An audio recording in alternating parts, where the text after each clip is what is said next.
Welcome to Soft Sleep Tales, a place where timeless stories, gentle narration, and quiet atmospheres guide you toward rest. Before tonight's story begins, you are warmly invited to share where you are listening from in the comments below. It is always a comfort to see this quiet community reaching across the world night by night. And if these stories bring you a sense of calm, you are welcome to subscribe and join us on these peaceful journeys. Now, take a moment to get comfortable. Settle into your bed or your favorite chair. Gently close your eyes. Take a slow, deep breath and allow the day to soften and fade. Let my voice carry you quietly into sleep, to a place where imagination drifts and rest comes naturally. Tonight's story is called The Vicarage Cat. Something was wrong with this cat. Every single afternoon, at exactly the same hour, he walked the same path to the same postbox. He sat. He waited. Nothing ever came. Not a letter. Not a person. Nothing. He had done this for 9 years. Nobody in the village would say why. Nobody would even say they'd noticed. But everybody had. Then a new housekeeper arrived to keep a dead man's house, and within a week she was following a cat down a village lane at 4 o'clock, certain that he was waiting for someone. She had no idea yet what was locked in a drawer at the end of the passage. She had no idea a boy had vanished from this house 26 years ago, and never once written home. She had no idea that the answer to everything the cat was waiting for was sitting, folded and unsent, only a few feet from where she stood. This is the story of what she found, and of what it finally allowed a father, a son, and one very patient cat to lay down, after waiting far, far too long. It begins on an ordinary afternoon, with a woman arriving at the top of a lane she had never walked before. The carrier's cart left her at the top of the lane because the lane itself was too narrow and too rutted for the horse to manage. And Hester Colebrook did not mind this, because it meant she arrived at Marsh End on foot, the way she thought a person probably ought to arrive at a place they intended to stay in for a long while. She had her trunk sent on behind her, promised for the afternoon, and she had her small bag over one shoulder, and she had the letter from the churchwarden in her coat pocket, read so many times now that she could have recited it without looking, though she took it out once more at the top of the lane simply to hold it, the way you might hold a handrail before starting down an unfamiliar stair. The letter was brief and practical, the hand of a man used to parish accounts rather than correspondence. It said that the vicarage at Marsh End had been without a housekeeper since the death of the Reverend Edmund Fairley in February, that the new incumbent was not expected to take up residence until the early summer, and that in the meantime the house required someone to keep it aired, warmed, and in good order, someone who would not mind a quiet situation and a small wage and a great deal of solitude.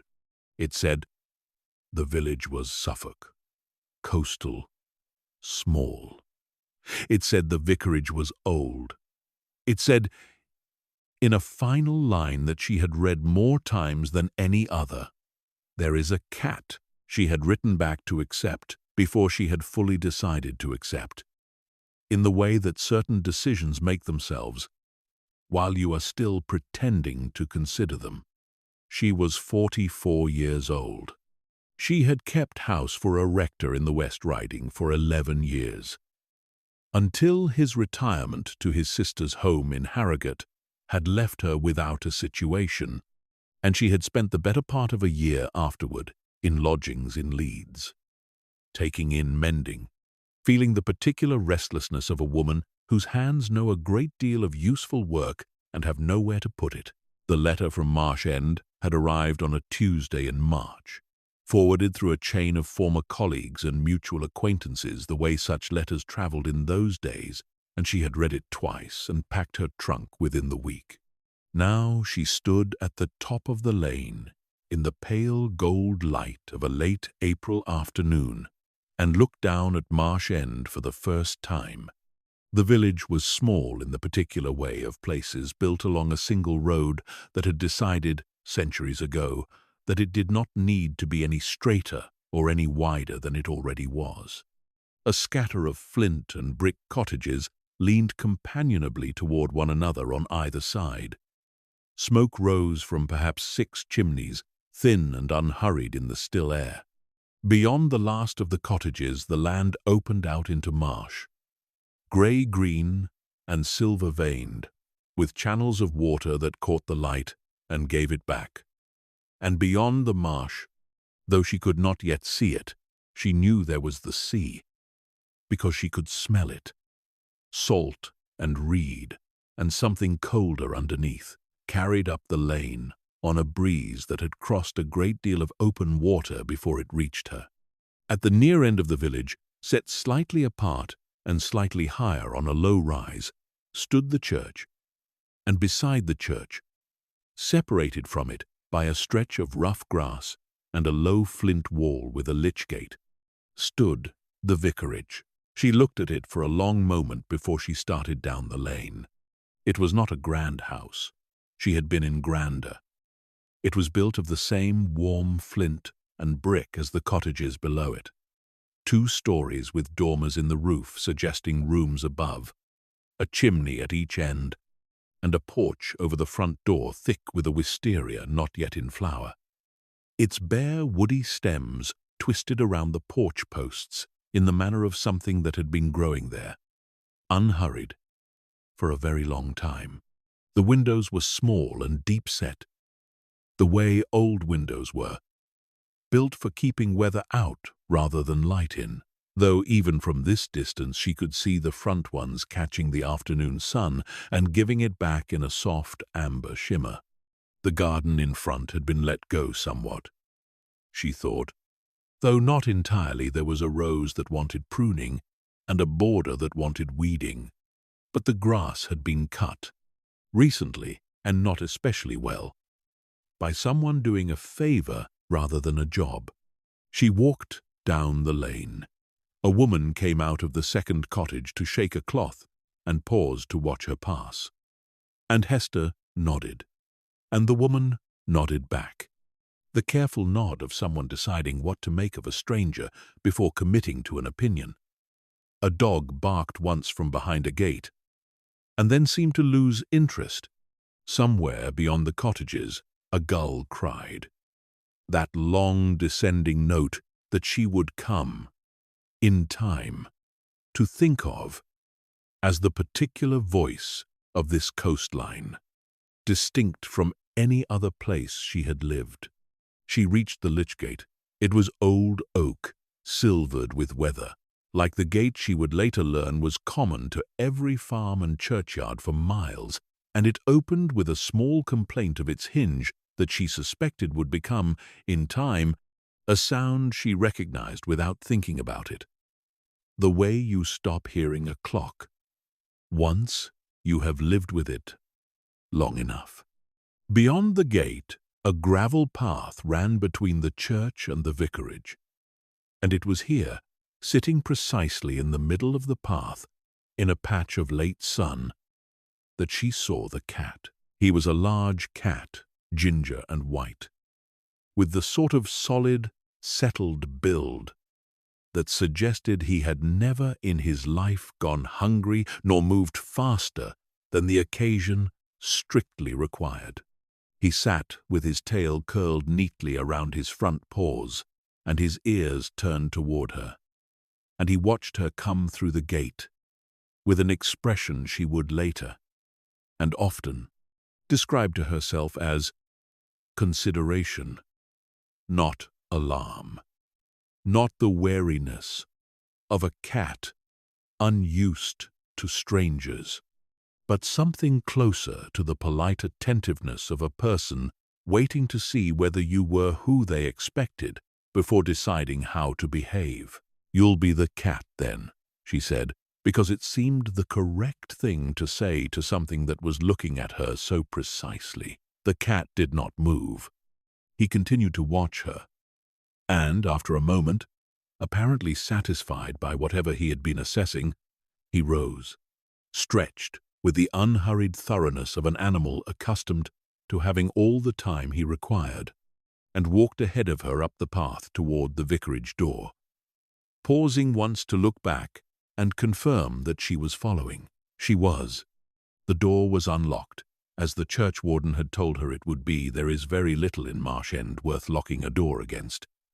His letter had said, with what she suspected was the closest thing to humor, the man permitted himself in correspondence. And she let herself into a small square hall with a flagged stone floor, a narrow staircase rising directly ahead, and doors opening to either side. The house had the particular stillness of a place that has been empty of its usual life for some weeks. Not neglected exactly. Someone had clearly been keeping it swept, and the windows had clearly been opened now and then to air it. But empty all the same. The stillness of rooms that are waiting rather than resting. She stood in the hall for a moment and simply breathed it in, the way she had done in every new situation she had ever taken. Because a house told you a great deal in its first smell if you knew how to listen for it. This one smelled of old wood and cold hearths and, faintly, beneath everything else, of beeswax polish applied with real care, some weeks ago, and not since renewed. Somewhere above her a floorboard settled with the small tick of a house, adjusting to the change in the afternoon's temperature. The cat, who had preceded her through the door, was already sitting at the foot of the stairs, watching her with the same considering expression, as though waiting to see what she would do first. What she did first, because it was the thing she always did first in any new house, was walk the whole of it, slowly, room by room, before she permitted herself to think about unpacking or supper or anything else. It was a habit from her years in the West Riding, where the old rector had told her once, with the particular fondness he reserved for pronouncements he considered wise, that a housekeeper who does not know her house cannot properly keep it. And though she had thought at the time this was simply a man enjoying the sound of his own aphorism, she had found over the years that it was, in fact, entirely true. The vicarage at Marsh End revealed itself to her slowly, the way houses always did, a little more with each room. To the right of the front hall, a parlour, sparsely but comfortably furnished. 2 armchairs by the hearth angled toward each other in a way that suggested conversation rather than solitary reading, a small writing desk beneath the window, a shelf of books whose spines she did not yet stop to examine. To the left, a dining room, plainer, a table that would seat 6, though she suspected it had not done so in years, a sideboard with a scatter of unmatched china that told its own quiet history of breakages and replacements over what she guessed was a very long incumbency. At the back of the house, down a short passage past the stairs, the kitchen. And here she paused longer than in any other room, because a kitchen was the room she would come to know best, and it told her the most. It was a good kitchen, not large but well arranged. A range along one wall that had clearly been well used and well maintained. A scrubbed table in the center. A dresser along the far wall holding a modest collection of plain earthenware. And, on its lower shelves, a scatter of jars and tins that spoke of a household that had cooked plainly and well for a very long time. The back door stood at the far end. Giving onto what she could see through its small window was a kitchen garden, somewhat overgrown, and beyond it a glimpse of the marsh. The cat had followed her through every room, always a few steps ahead, or a few steps behind, never quite beside her. And now, in the kitchen, he did something that she noticed and filed away without yet understanding its significance. He walked to a particular spot beside the dresser, a patch of floor, no different in appearance from any other patch of floor in the room, and sat down there and looked at her. "Is that your place, then?" she said. He did not move. She left him there and went on with her survey of the house, the narrow stairs creaking in a manner she suspected would become as familiar to her as the lich-gate's hinge. 4 bedrooms above, one clearly the room that had belonged to the late Reverend Fairley, still holding a heavier stillness than the others. Its bed stripped, but its wardrobe not yet emptied. A room she noted and did not linger in, understanding, without being told, that this was not yet hers to disturb. A smaller room beside it, plainer, which she supposed had been intended for a housekeeper at some point in the house's history, and which she decided, standing in its doorway with the late sun coming through its single window, would do very well for her own. And at the end of the passage, a 4th room, its door closed, which she opened out of habit, and then stood in the doorway of for a long moment, without going in.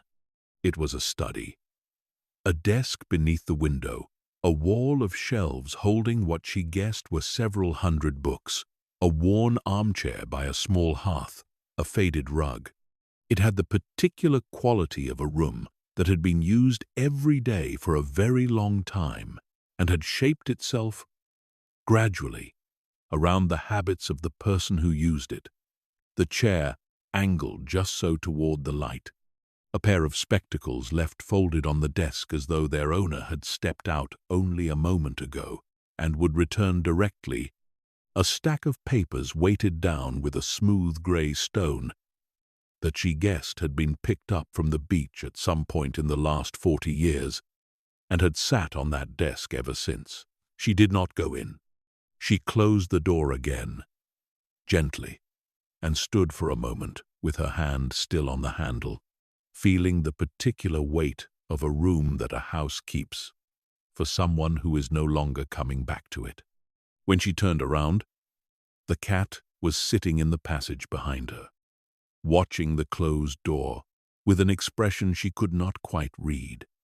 And then, after a moment, he turned and walked back toward the kitchen, and she understood, without being able to say exactly how, that she was meant to follow.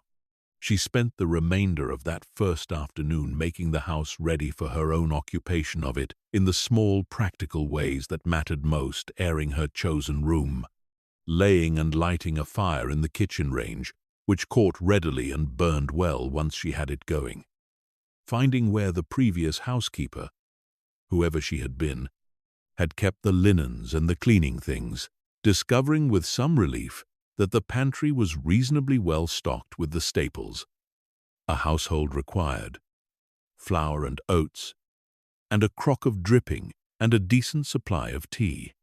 Her trunk arrived by cart as promised. Midway through the afternoon, delivered by a boy of perhaps 14 who set it down in the hall, accepted a penny, with the particular solemnity boys of that age brought to financial transactions, and departed without more than a handful of words exchanged between them. The cat, whose name she did not yet know, spent the afternoon in the manner of a creature both supervising and permitting the proceedings, appearing in whatever room she currently occupied, observing for a period that seemed calculated to satisfy him that she was doing things correctly, and then departing to conduct whatever business of his own required attending to elsewhere in the house or garden. By the time the light began to lengthen and gild toward evening, she had come to think of this pattern as entirely normal. The way you accept the habits of a new colleague within the first day of working alongside them, without yet understanding what lay behind them. It was toward 5 o'clock, with the kitchen warm from the range, and a pot of vegetables she had found in the garden, a few late leeks, a handful of the first spring greens beginning to simmer for her own supper, that she first noticed the thing that would come over the following weeks to occupy a great deal of her attention. The cat, who had been dozing in a patch of sun on the kitchen windowsill, rose without any evident external cause, stretched, and walked with clear purpose to the back door. He sat before it and looked at the handle and then at her, in the manner of a creature accustomed to having doors opened for him upon request, and she rose and let him out, and watched through the small window above the sink as he crossed the kitchen garden with unhurried purpose and disappeared through a gap in the low hedge that she understood must lead toward the churchyard. She thought nothing of it at the time beyond the ordinary observation that cats went where they pleased, and this one evidently pleased to go toward the church at this particular hour. She returned to her vegetables and to the small satisfactions of a first evening in a new kitchen, and did not think of it again until the following day, when, at very nearly the same hour, the same thing happened. The cat, rising from wherever he had settled, walking to the back door, waiting to be let out, and crossing the garden toward the same gap in the hedge, with the same unhurried, purposeful gait. It was on the third day, standing at the window and watching him go, that she thought, with the small, private amusement of someone noticing a pattern for the first time, that he kept the hour like a man with an appointment. She did not yet know how correct this observation would prove to be. The days that followed settled quickly into a rhythm, the way days in a new situation always did, once the largest unfamiliarities had been mapped and absorbed. She rose early, as she always had, and had the range going and the kitchen warm well before the village itself seemed properly awake, and she spent her mornings in the steady, satisfying work of putting a long, unattended house back into the kind of order that would be ready to receive its new incumbent whenever he chose to arrive. She beat the rugs and aired the bedding and worked her way, room by room, through a thoroughness of cleaning that the house had evidently wanted for some weeks, though she was careful, always, to leave the closed study exactly as she had found it, dusting only what could be reached, without disturbing the desk's arrangement, understanding that room to require a different kind of care than the others. She met, in the course of that first week, a number of the people who would come to matter to her understanding of the place. The church warden, a Mr. Sowerby, arrived on the second day to see how she had settled and to answer, with the careful economy of a man who preferred facts to conversation, the practical questions she had about the household accounts and the expectations of the new incumbent. He was a tall, spare man in his 60s, a farmer by trade, she gathered, who had served the parish in his current capacity for longer than he seemed inclined to specify, and he answered her questions about the late Reverend Fairley with a briskness that told her either that the subject was not one he cared to dwell in, or that he assumed, reasonably enough, that a working housekeeper had no need of a dead man's biography. 40 years he had this parish, was the most he offered, standing in the vicarage hall with his hat in his hands. Good man, quiet man. You'll not find much amiss in how he kept things, I shouldn't think. And the new vicar? Reverend Aldous, young man, coming from a curacy in Norwich, I believe. Not before June, the bishop's office tells us. He looked at her for a moment with an expression she found difficult to place, something that might have been assessment or might simply have been the natural caution of a Suffolk man toward a stranger from the West Riding. You'll manage well enough till then. I don't doubt. It was Mrs. Prentice, from the cottage nearest the church. who proved a far richer source of the ordinary information. A new resident of any small place required which shop kept the best bread, which days the carrier came through, which of the neighbors might be relied upon for what small service. She was a woman of perhaps 60, round and comfortable in the manner of someone who had spent a lifetime being useful to her neighbors and had come, gradually, to be regarded as an institution of the village in her own right. And she called at the vicarage on the 4th day with a jar of her own damson jam and an evident and entirely unconcealed curiosity about the new housekeeper. They sat in the kitchen, the cat installed on the windowsill, in the manner of a creature who considered himself entitled to attend any conversation held in his presence, and Mrs. Prentice talked, comfortably and at length, about the village, the parish, the weather, the state of the roads, until she arrived, by a route so natural that Hester did not immediately notice the shift, at the subject of the late Reverend Fairley. 40 years, she said, echoing the churchwarden's figure, though with considerably more warmth in her telling of it. Come here as a young man, hardly older than the new one'll be, I shouldn't wonder. And never left. Not once. Not for another living, nor for a wife, nor for anything else that might have taken a lesser man off to somewhere grander. Buried his own mother in that churchyard, and his father before her.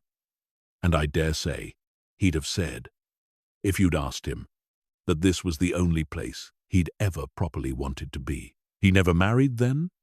Something crossed Mrs. Prentice's face, brief and quickly smoothed over, the particular expression of a person deciding how much of a longer story to tell. There was a son, she said after a moment, by an early marriage, before my time here, though I've heard the tale from enough of the older folk that I feel I know it near as well, as if I'd lived through it myself. His wife died young, when the boy was small, and the Reverend raised him alone. Here, in this house, and they say he was a devoted father, whatever else you might say of him. But the boy left. Oh, it must be 25 years ago now. More, maybe. Went off to sea, or to Canada, or somewhere the accounts differ, and I couldn't tell you which is true. There'd been some falling out between them, though nobody rightly knows what it was about, and the boy never came back. Not once, not even when word must surely have reached him that his father was failing. That's very sad. It is, Mrs. Prentice agreed, with the particular gravity of someone who had turned the matter over many times before and found it always sad in exactly the same place. The Reverend never spoke of it, not to anyone I knew of, not in 40 years, though there were those of us who noticed things, the way you do about a person you've watched for a long while. He walked to the post box every day of his life, rain or shine, at the same hour, near enough on the stroke of 4, and posted, I always supposed, whatever letters wanted posting for the parish. But there were those who wondered, myself among them, whether it wasn't always parish business that took him there so faithfully, day after day, year after year, for the better part of 40 years. Hester found herself very still. On the windowsill, the cat had opened his eyes. He kept the same hour every single day, near enough. You could set a clock by him, folk used to say. 3:30 he'd finish whatever he was at in his study, and by 4 he'd be through the lich gate and down the lane to the post-box by the shop, and back again within the half-hour, regular as the tide. Mrs. Prentice looked at her, and something in her expression suggested she had noticed, without quite naming it, the particular attention with which this detail was being received. Why do you ask, my dear? No reason, Hester said, though it was not entirely true. And she thought, without yet being able to say why the thought had arrived with such certainty, of a large ginger cat rising at very nearly the same hour, every single day since her arrival, and walking with unhurried purpose toward a gap in the hedge that led, she now understood, not merely toward the church but toward the lane beyond it. And the post-box that stood, she had noticed on her own walks through the village, just outside the little shop at its center. She did not say any of this to Mrs. Prentice. Not that afternoon. It seemed, somehow, too soon a thing to say aloud, a private observation not yet ready to be shared, the way you hold a suspicion close for a while before you are willing to test it against another person's reaction. But she thought of it for the rest of that day, and the day after, watching more closely now, at 4 o'clock, as the cat rose and crossed the kitchen and waited at the door, and she found herself, on the 5th evening of her residence at the vicarage, doing something she had not planned to do and could not entirely have explained if asked. She followed him. She let him out as she always did. And then, instead of returning to whatever task the kitchen offered, she took off her apron and stepped out into the garden herself, and followed the cat through the gap in the hedge and along the narrow path that ran beside the churchyard wall, keeping a discreet distance, the way you might follow a person you did not wish to disturb. Rather than a cat, you had no particular reason to be discreet with at all. The evening was mild, the light beginning its long, slow lean toward gold that came. She was learning, so early to this flat coastal country, the marsh beyond the village catching the last of the sun in 100 small threads of water.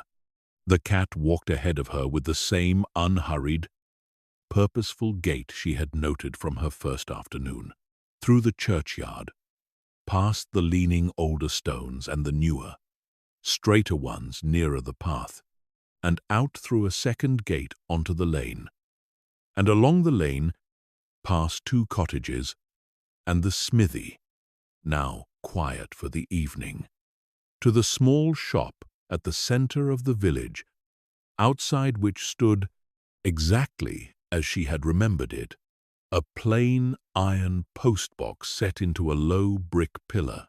The cat sat down before it.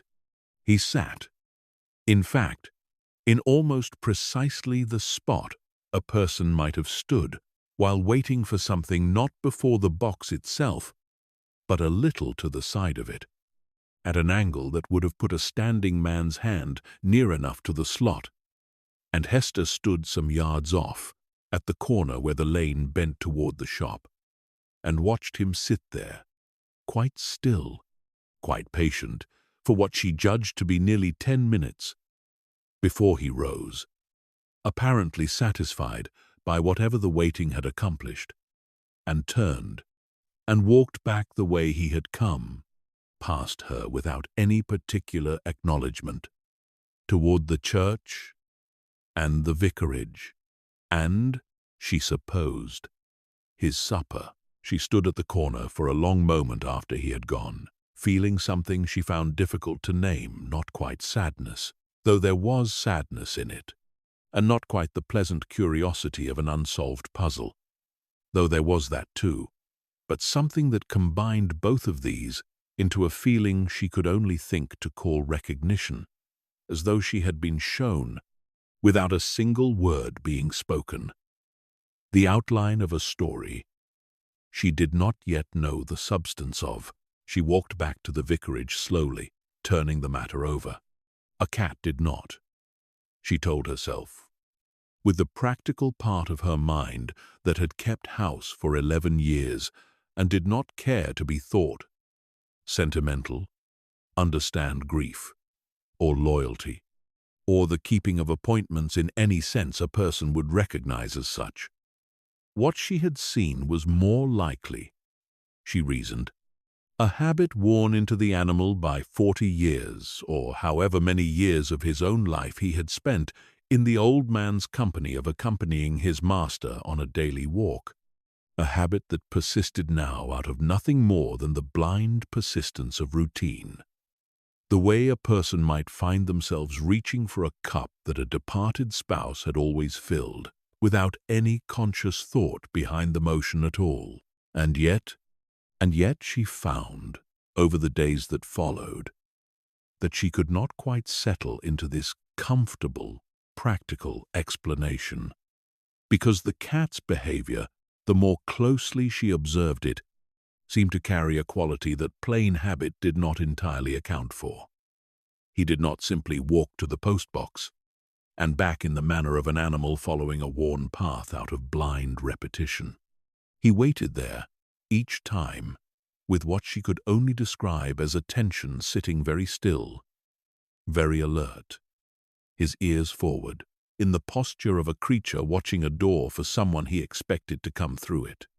And when, each time, nothing came of the waiting, he did not slink away in the manner of disappointment, but rose and departed with what struck her as a kind of patient acceptance, the composure of someone who has not really expected the outcome to be different today, but who intends, all the same, to try again tomorrow. She began, without quite deciding to, watching him more closely in all his other habits as well. And it was in this closer watching that she noticed the second thing, which troubled her rather more than the first. There was a particular pew in the church she had taken, in her first days, to attending the small said service that a visiting clergyman from the neighboring parish conducted each morning for the handful of parishioners who wanted it, partly from habit, and partly, she admitted to herself, from a simple wish to see the inside of the building properly. And she noticed, on her second morning attending, that the cat had followed her in through the door, left ajar for air, and had settled himself, without any hesitation, in the third pew from the back, on the north side, in a spot along the aisle end of the bench that he occupied, with the settled confidence of an animal claiming a place that was, by long custom, his own. She asked Mrs. Prentice about it the next time the older woman called, framing the question as lightly as she could manage. Was that his usual place? In church, I mean. The third pew on the north side? Mrs. Prentice did not answer immediately, and when she did, her voice had taken on a quality Hester had not heard from her before. Something quieter and more careful than her usual comfortable flow of village talk. That was the Reverend's own pew, she said. Before he took the pulpit, I mean, in his very first years here. Before he was ordained deacon and then priest, and took up the living himself. His father held the living before him. Did you know that? 2 Fairleys in a row, and I believe there might have been a third somewhere further back, though that's before even my mother's time. The young Edmund Fairley sat with his own father in that very pew as a boy, third from the back, north side, and I don't believe he ever sat there again after he took the pulpit himself. Not in 40 years, because a vicar has his own place, of course, up at the front. But I've heard tell, and I couldn't say from whom. It's one of those things everyone in a village simply seems to know, that in his very last years, when his hip troubled him and the walk up to the sanctuary grew hard for him on the days he wasn't taking the service himself, he'd sometimes slip into that same pew at the back, his father's old pew, and sit there quiet through whatever service the visiting man was giving, the way he'd have done as a boy. Hester said nothing for a moment. On the kitchen windowsill, where he had installed himself for the telling of this, the cat had gone very still, watching them both with his pale gold eyes in a manner that felt, in that particular moment, considerably less coincidental than she would have liked it to feel. "And the cat," she said finally. "Was he did? He belonged to the Reverend for very long?" "Oh, years and years. He turned up as a half-grown stray, I believe. Wandered into the churchyard one winter, and never properly left. And the Reverend, who I don't believe had had a cat before in his life, took to feeding him. And then, well, that was that. Wasn't it? The way it always is with cats. I couldn't tell you exactly how long ago, 8 years, perhaps 9. The Reverend named him Wesley, after old John Wesley, though I never heard him explain the joke, if joke it was meant to be. And I don't believe anyone ever asked." "Wesley," Hester repeated, and looking down at the cat, who was regarding her with what she now could not help but read as a certain patient expectation, she found the name settled onto him at once, as names sometimes did, as though he had simply been waiting for her to learn it. That evening, once Mrs. Prentice had gone, and the kitchen had returned to its ordinary evening quiet, Hester sat for a long while at the scrubbed table with her mending set aside, unwanted, in her lap, thinking about pews and postboxes and a boy who had gone away 25 years ago and never come back, and a father who had walked to the same postbox at the same hour every day of his life for reasons nobody in the village had ever quite dared to ask him about directly, though everybody, it seemed, had privately wondered.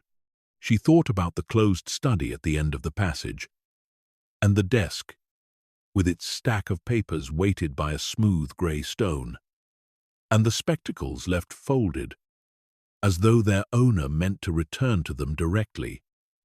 And she found herself, for the first time since her arrival, genuinely curious about what that room might hold, in a way that went beyond the ordinary curiosity of a housekeeper taking stock of a new situation. She did not go in that night. It did not feel, yet, like hers to enter, and she was not a woman given to acting on impulses.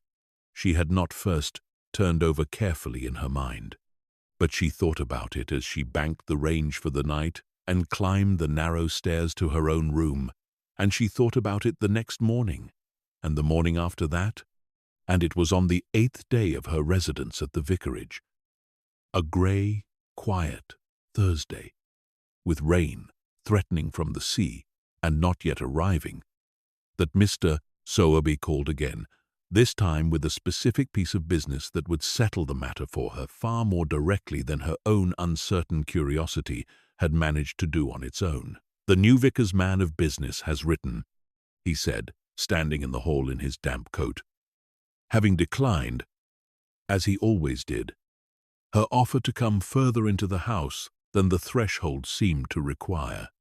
"Reverend Aldous will want the study made ready before his arrival, his books to go up on the shelves alongside or in place of the old ones, his own desk brought down, that sort of thing. There's no urgency, mind. Not before June. But the bishop's office has asked that the room be cleared of the late Reverend's personal papers before then, so that whatever the family wishes kept can be sent on to them, and whatever is simply parish business can be filed properly with the churchwarden's accounts." "The family?" Hester said. "Would that be the son?" Something flickered across Mr. Sowerby's weathered face, brief and carefully suppressed. The same expression she had seen cross Mrs. Prentice's. The look of a person encountering a subject they would rather not be the one to open. "There's a nephew in Ipswich handles what family business remains," he said, after a moment.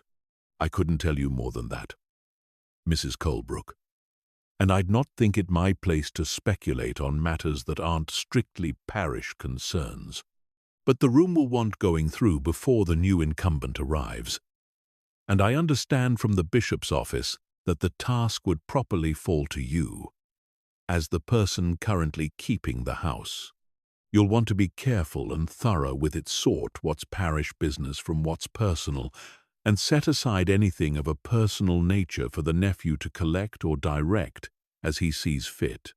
He left shortly after, with the brisk economy that characterized all his visits, and Hester stood alone in the hall for a long while after the door had closed behind him, looking down the passage toward the study door, feeling the particular weight of a task that had just been handed to her, not as an idle curiosity to indulge or decline as she pleased, but as a piece of proper, sanctioned work that she was now obliged, in the ordinary course of her duties, to undertake. Wesley appeared in the passage as she stood there, seeming to materialize from wherever cats materialize from when a house grows quiet, and sat down at a small distance from her, looking, as he had looked at her that very first afternoon in the churchyard, with an expression of patient, considering attention, as though waiting to see what she would do. "Well," she said to him, "it seems we're to go in properly, you and I, whether either of us feels quite ready for it or not." She did not go in that day.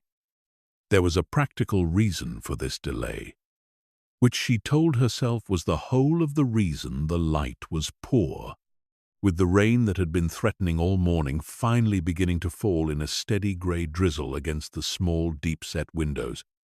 And a task of this sort, sorting through a dead man's papers with the proper care such a task deserved, was not one to be begun in bad light with an afternoon's other duties still unfinished. But she knew, turning it over honestly in the privacy of her own thoughts as she went about the rest of her day, that this was not the whole of it, that some part of her simply wanted a little more time before she opened that door and began, in the plainest and most literal sense, to go through the private effects of a man she had never met but had come, in the space of little more than a week, to feel she understood rather better than she understood most of the living people she had encountered in her life. She went in the following morning instead, early, before the day's other work could offer any further excuse for delay, with the pale, clean light that follows a night of rain coming through the study's small window and falling across the desk in a soft, even wash that seemed, she thought, considerably kinder to the task than yesterday's grey drizzle would have been.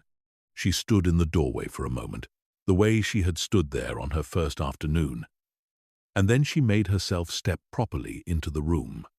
It smelled, close to, of old paper and pipe tobacco, long since gone cold, and the particular dry, papery scent of a great many books, kept for a great many years, in a room with a small hearth and imperfect ventilation.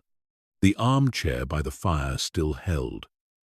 She noticed a faint, permanent depression in its cushion, the shape of a body that had sat there so many times, over so many years, that the chair had simply given up returning to its original form.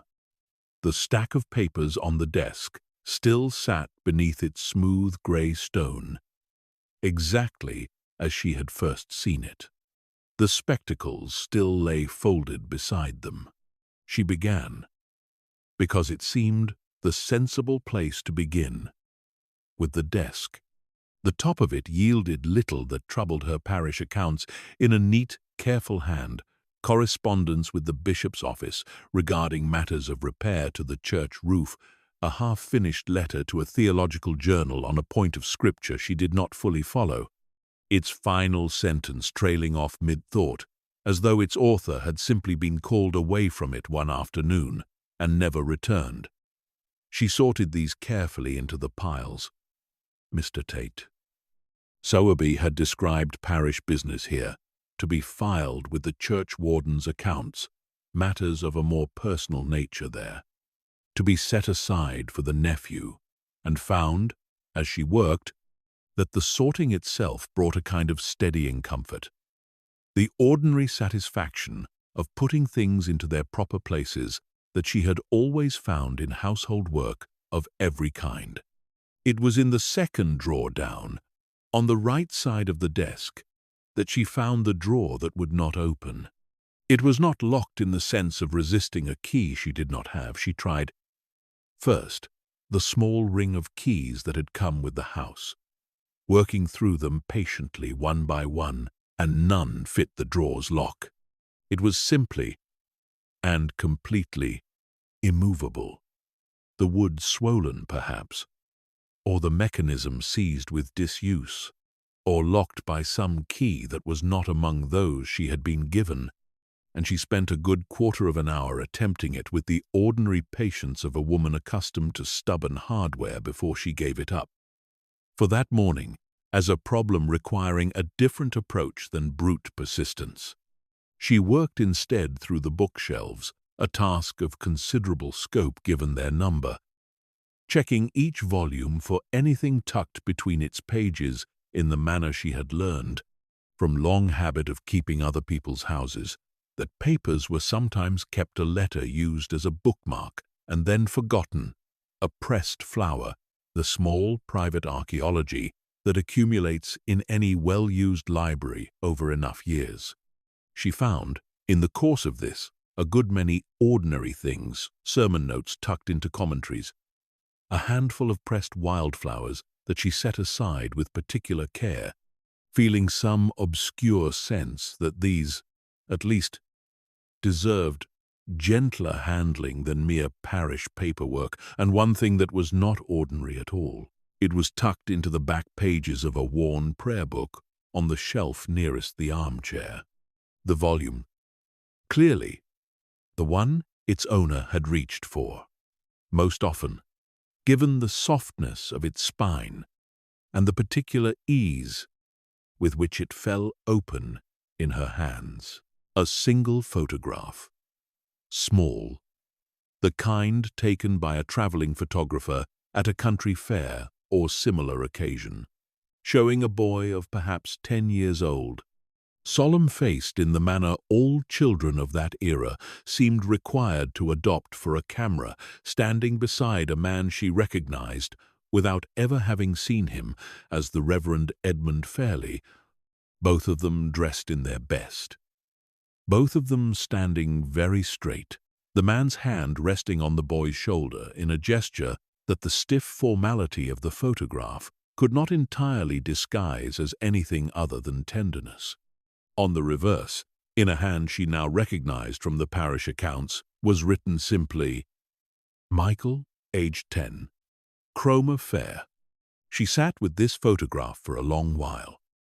In the pale morning light of the study, with the rain-washed garden visible through the small window, and Wesley, who had followed her in and settled himself, she now noticed for the first time, in the worn armchair by the hearth with the easy familiarity of long habit, watching her with his pale gold eyes.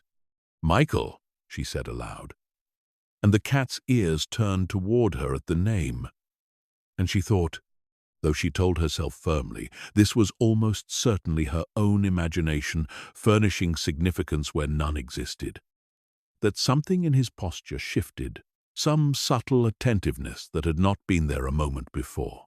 She set the photograph carefully aside with the other personal papers she had been collecting for the nephew, and returned to her work. And it was perhaps an hour later, having worked her way through most of the lower shelves without further discovery of significance, that she came back to the stubborn drawer with fresh eyes and a fresh idea.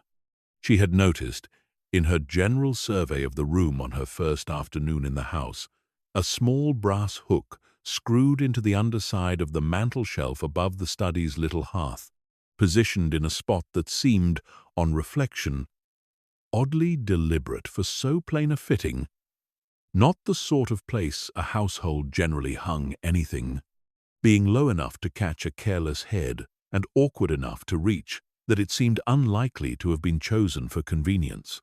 She had assumed, when she first noticed it, that it was simply the relic of some fitting long since removed. A coat hook, perhaps, or a place where a small clock had once hung. But standing now before the stubborn drawer, with the photograph of a solemn 10-year-old boy still fresh in her mind, she found herself walking back to the hearth and running her fingers along the underside of that mantel shelf.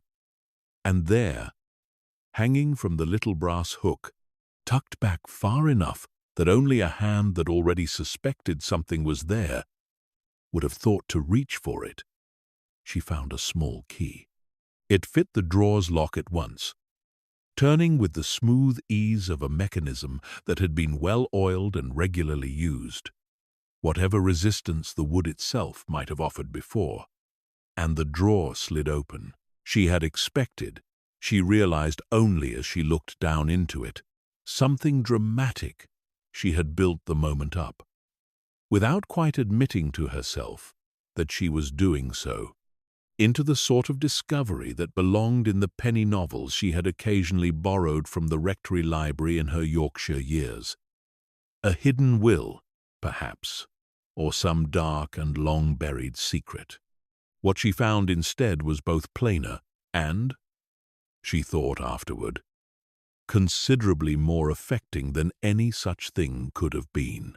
The drawer held letters, a great many letters, tied in small bundles with ordinary kitchen string, each bundle labelled on a slip of paper tucked beneath the knot in the same careful hand she had come to recognize from the parish accounts. She lifted the topmost bundle out and turned it over in her hands, feeling its weight. The particular density of paper that has been folded and unfolded many times, read and reread, until the creases have softened into something closer to cloth than paper.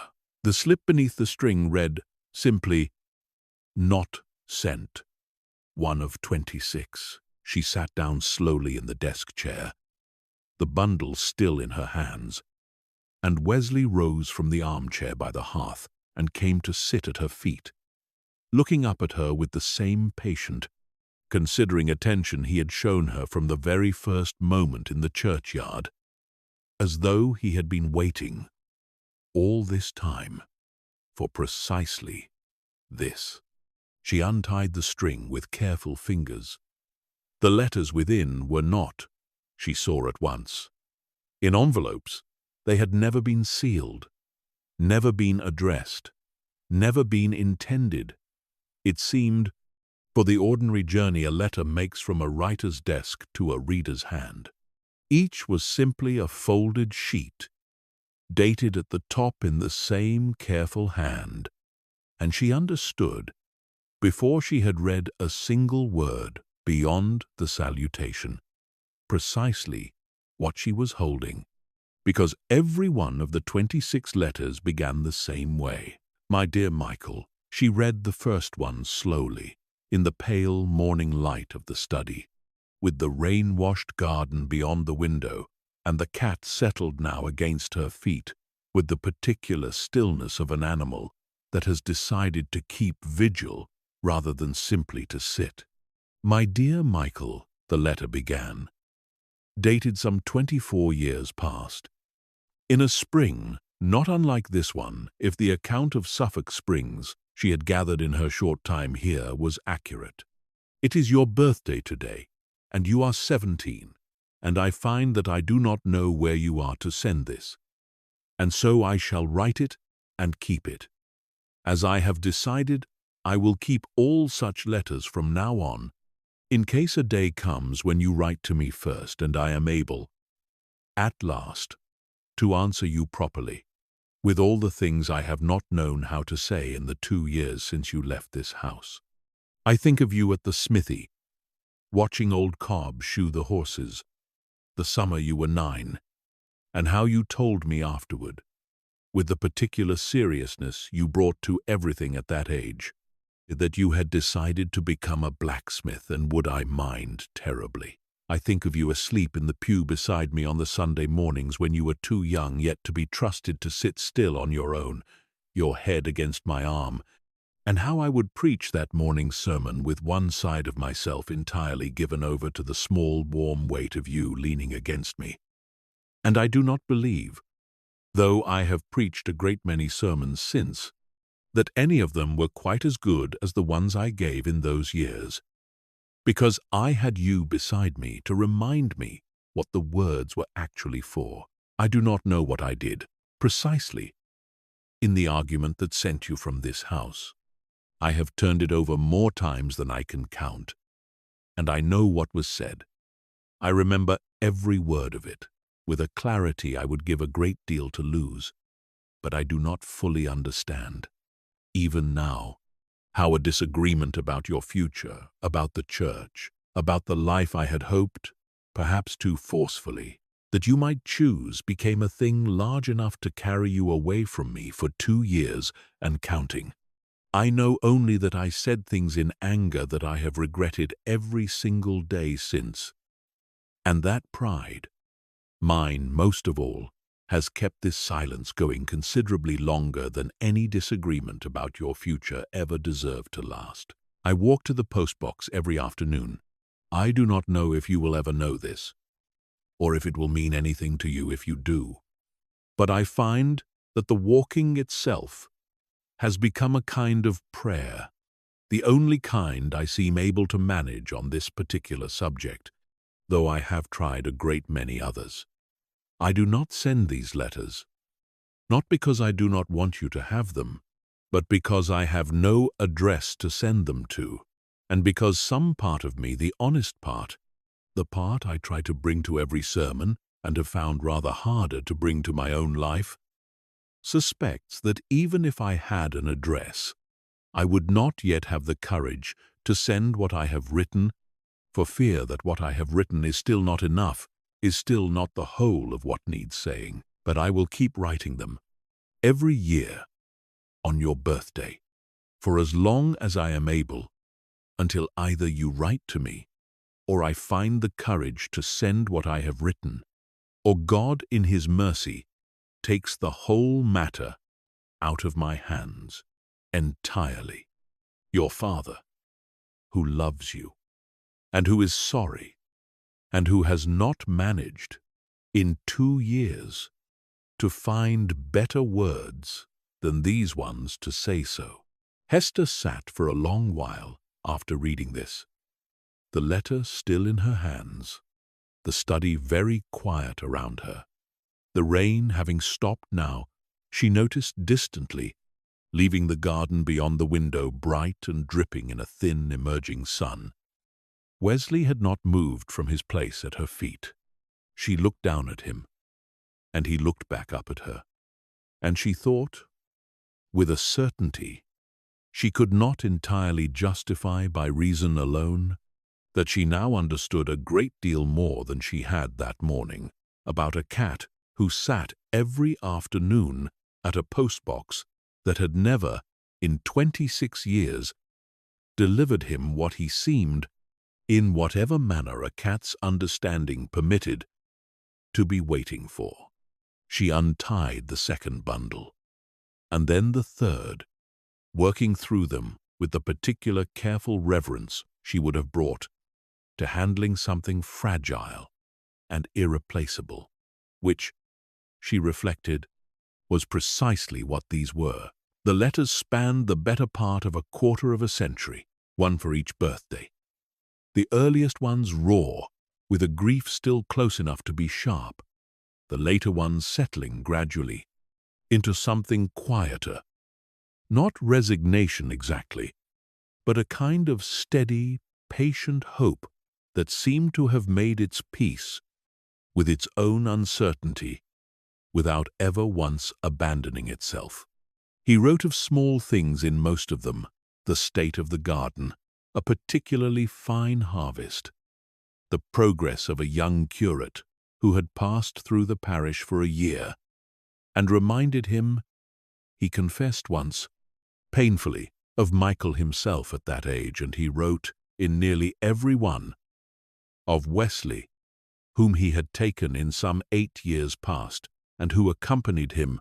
He noted with what she read as a certain wry private amusement on his daily walk to the post-box with an attentiveness that no other creature in the parish, human or otherwise, seemed to share. The most recent letter in the bundle was dated the previous autumn, some months before his death, and it was shorter than the others, the handwriting noticeably less steady.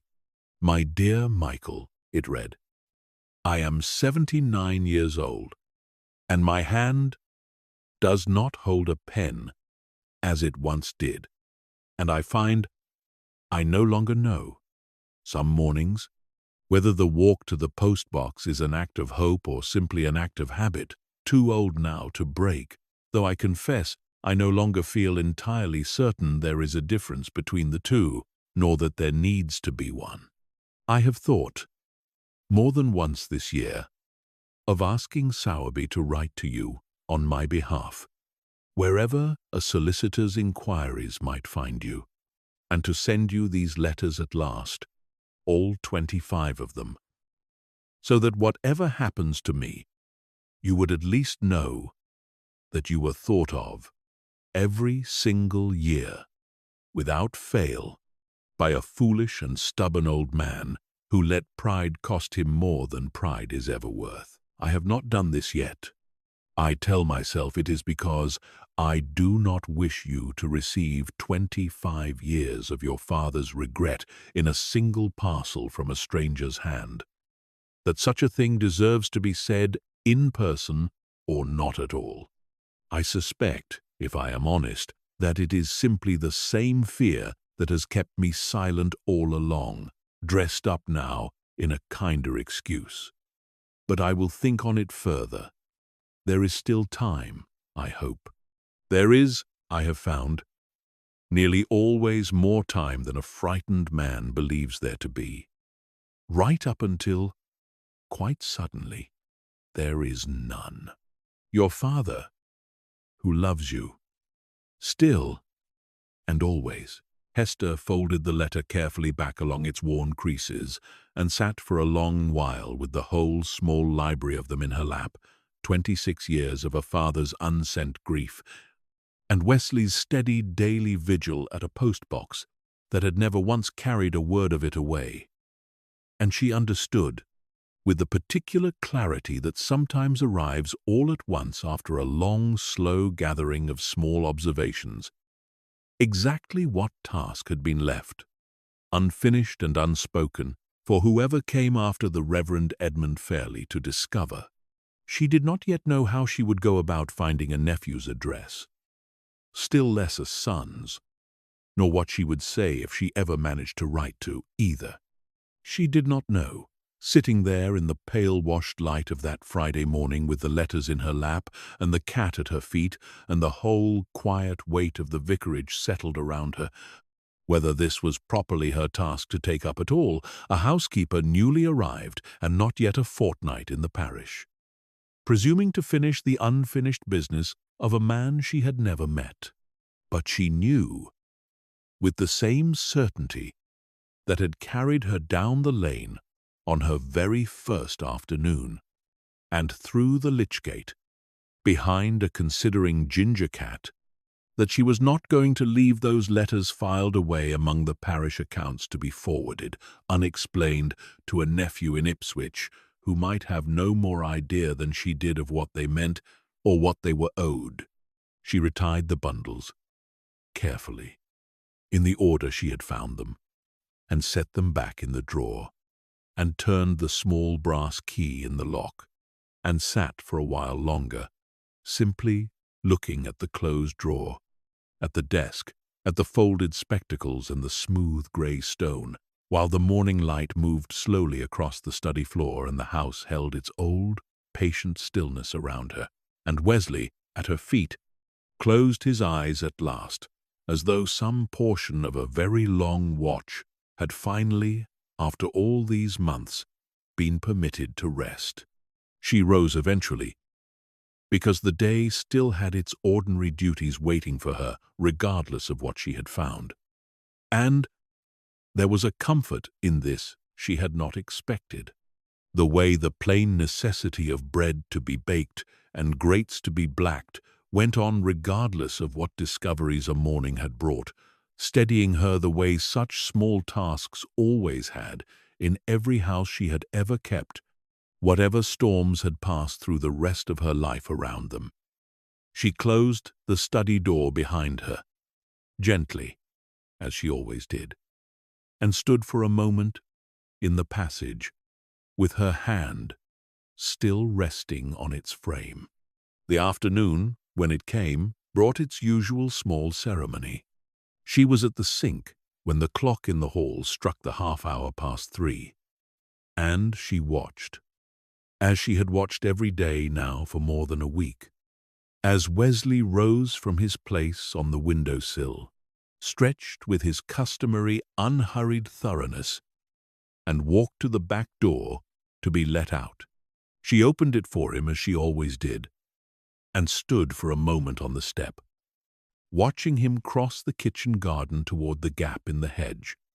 And this time, for the first time, she did not think of it as a small, curious habit to be quietly observed from a discreet distance. She thought, instead, of 26 letters lying folded in a locked drawer, and a boy of 10 at Cromer Fair with his father's hand resting on his shoulder, and a nephew in Ipswich who might, if she wrote to him, know something of where a lost son could now be found.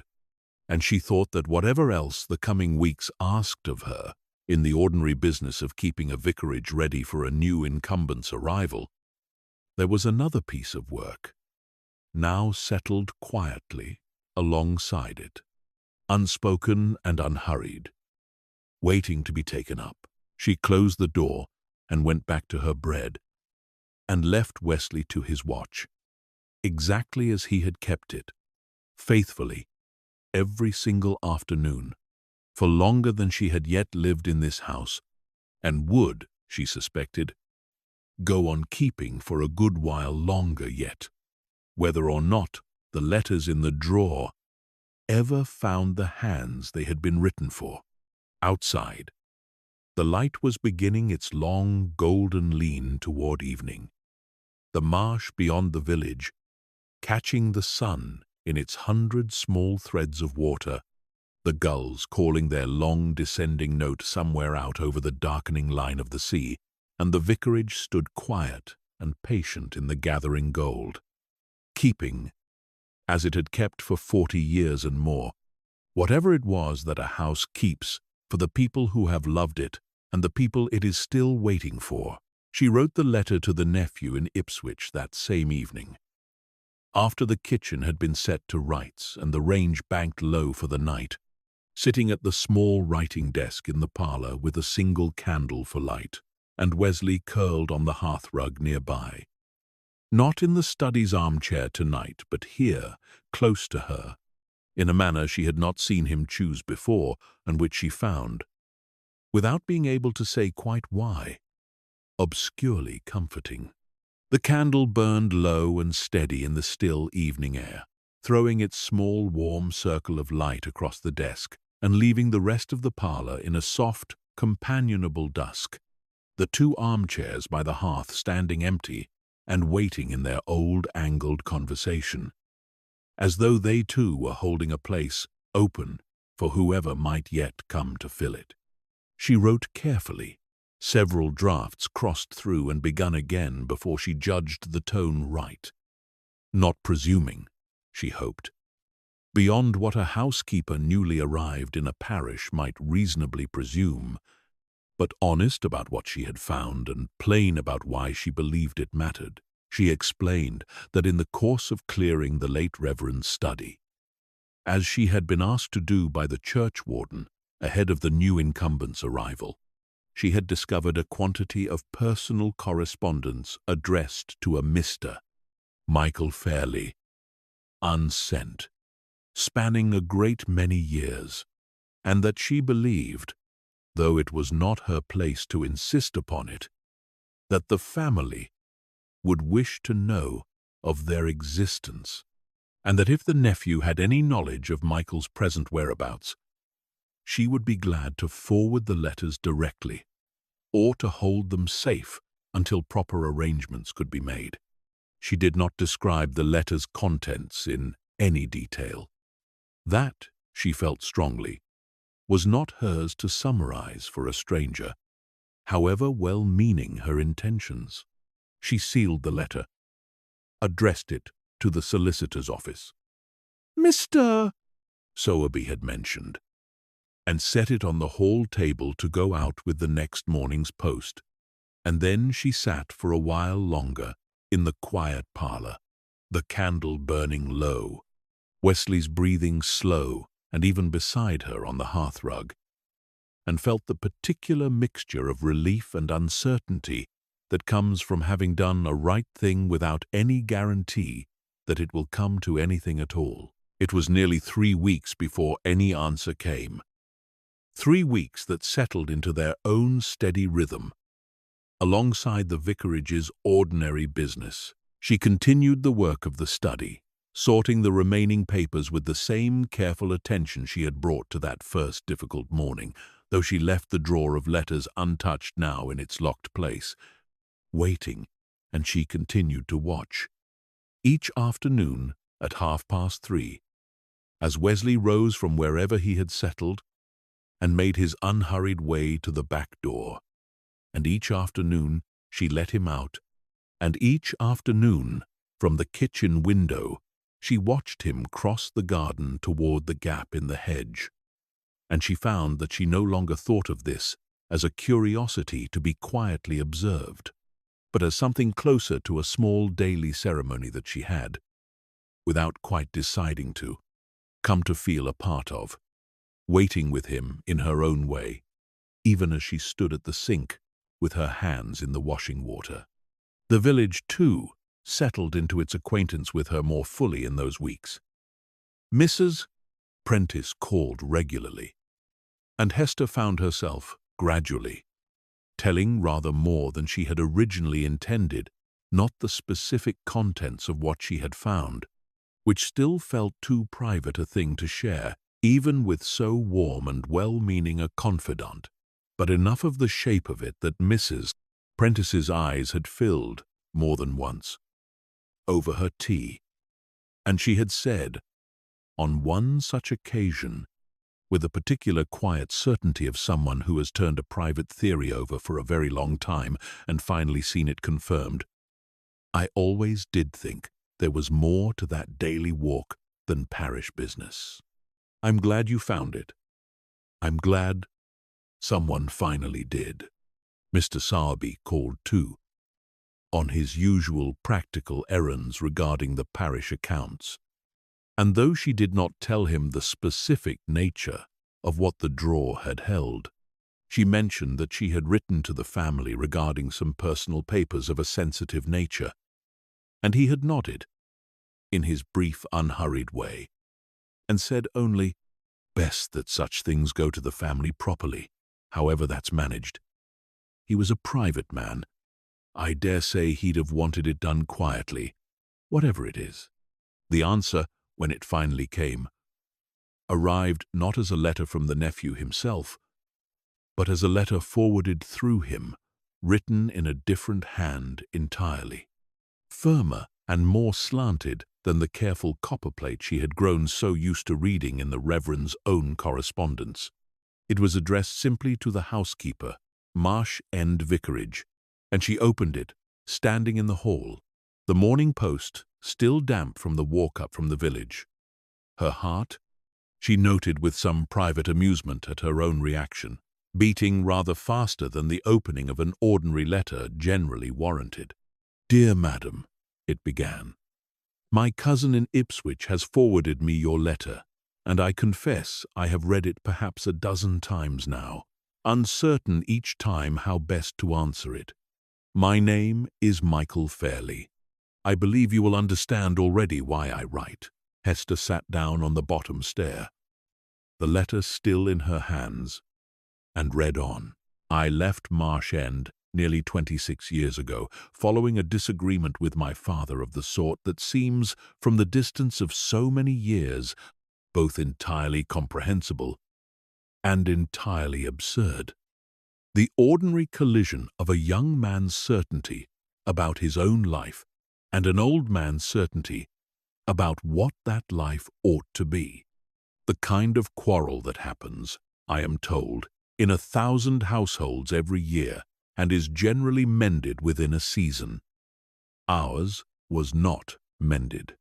I went to sea and then to Canada, where I have lived these many years now, married, with children of my own, old enough that I find myself more and more often, as I grow older myself, understanding my father's side of that old argument rather better than I once did, and understanding my own less well. I did not write to him, I told myself, for the first several years, that this was because I was waiting for him to write first, to acknowledge that some part of the fault had been his, which I can admit now with the clarity that comes only very slowly to a man capable of admitting fault.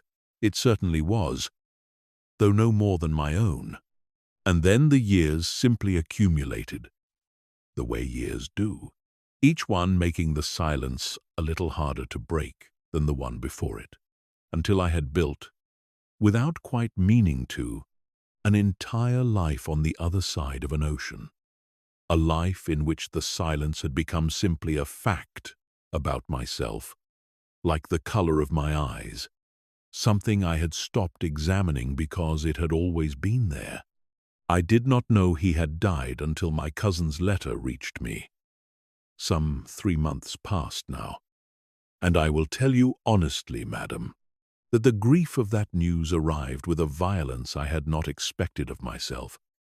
A man who believed he had made his peace, long ago, with the fact of his own estrangement. I have thought of little else since, and now your letter arrives, telling me of 26 years of unsent correspondence, and I find I do not entirely have words yet for what that knowledge has done to me, except to say that I would be very grateful, more grateful than I can properly express in a letter to a stranger, if you would send the letters to me. Or better still, if it would not be too great an imposition upon a woman I have never met, and who owes my family nothing beyond the ordinary duties of her situation, if I might come to Marsh End myself, and read them there and in the room where they were written before I take them away. I understand this is a great deal to ask. I have booked passage regardless, on the chance that you will permit it, and expect to arrive in England within the month, and at Marsh End itself not long after. I will write again, with particulars, once my travel is more firmly settled. In the meantime, I do not know how properly to thank you for the trouble you have taken on behalf of a family you have no obligation toward at all, except to say that I believe my father, wherever he now is, would thank you a great deal more eloquently than I am presently able to manage. Yours, in gratitude and considerable emotion, Michael Fairley. Hester read the letter twice through, sitting on the bottom stair with the morning light coming pale and gold through the hall window, and then she sat for a long while, simply holding it, feeling something that she recognized, after a moment, as the particular satisfaction of a task well begun finding its way, unhurried but certain, toward its proper completion. Wesley appeared in the hall doorway part way through this quiet interval, regarding her with his usual considering attention, and she looked at him and found herself laughing softly, an unexpected release of some tension she had not fully realized she had been carrying. "He's coming," she told the cat. "Michael is coming home."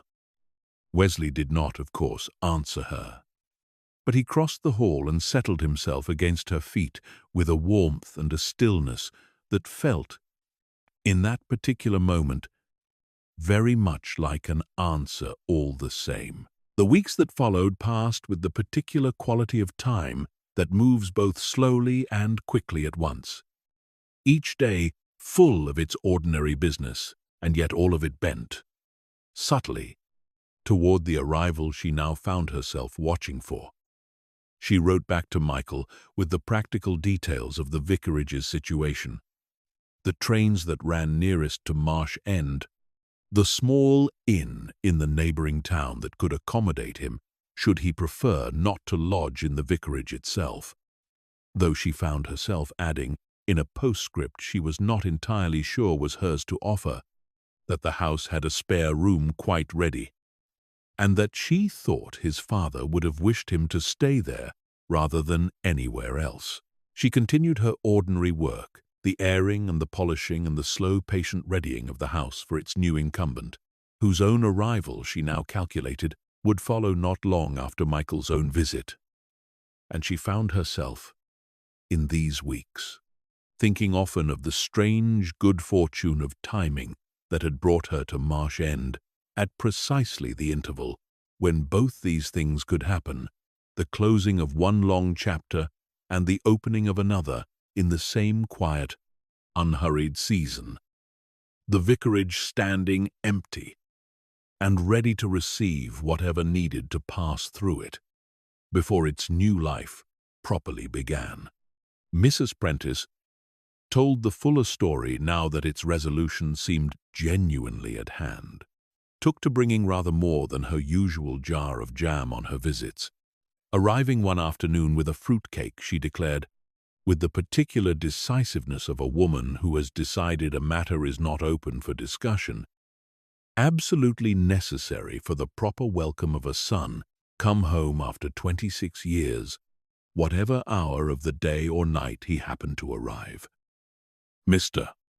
Sowerby, when Hester finally told him the fuller shape of things, said little in his usual manner, but called twice in the following fortnight on errands that did not strictly require his presence, and on the second occasion left, without comment, a small bunch of early roses from his own garden on the hall table, which she understood, without needing it explained, as his own quiet contribution to whatever welcome was being prepared. Wesley's afternoon vigil continued through all of this. Unaltered, unhurried, the same patient half-hour at the post-box every day at 3:30, regardless of what news had arrived or what preparations were underway. And Hester found herself watching him go each day with a feeling that had shifted, subtly, from the sympathetic sorrow of her earlier observations into something closer to anticipation, as though she and the cat were now keeping the same watch together, waiting for the same particular arrival, though only one of them yet knew that the waiting would, this time, at long last, be rewarded. Michael's second letter arrived some 10 days later, with the particulars of his travel, a ship into Liverpool, a train from there, an arrival at the small station some 6 miles from Marsh End on an afternoon toward the middle of June, close enough now that Hester found herself counting the days with an attentiveness she had not expected of herself for the arrival of a man she had never met. She arranged, through Mr. Sowerby, for a trap to meet the afternoon train, and she spent the days beforehand in a flurry of preparation that went rather beyond what the ordinary readying of a spare room required, airing the linens twice over, filling the room with a jug of the early roses from the garden, standing in the doorway on the evening before his arrival, and looking at the small, tidy room with a satisfaction that felt, she recognized, considerably more personal than her professional duties strictly demanded. The day itself arrived clear and mild. One of those early June days that seemed, in this flat coastal country, to hold an unusual amount of light in it, the sky very high and very pale, and the marsh beyond the village glittering under it in a way that made the whole landscape feel, Hester thought, standing at the vicarage gate in the early afternoon, with her hands folded and her heart beating rather faster than the occasion strictly required, as though it too were waiting for something.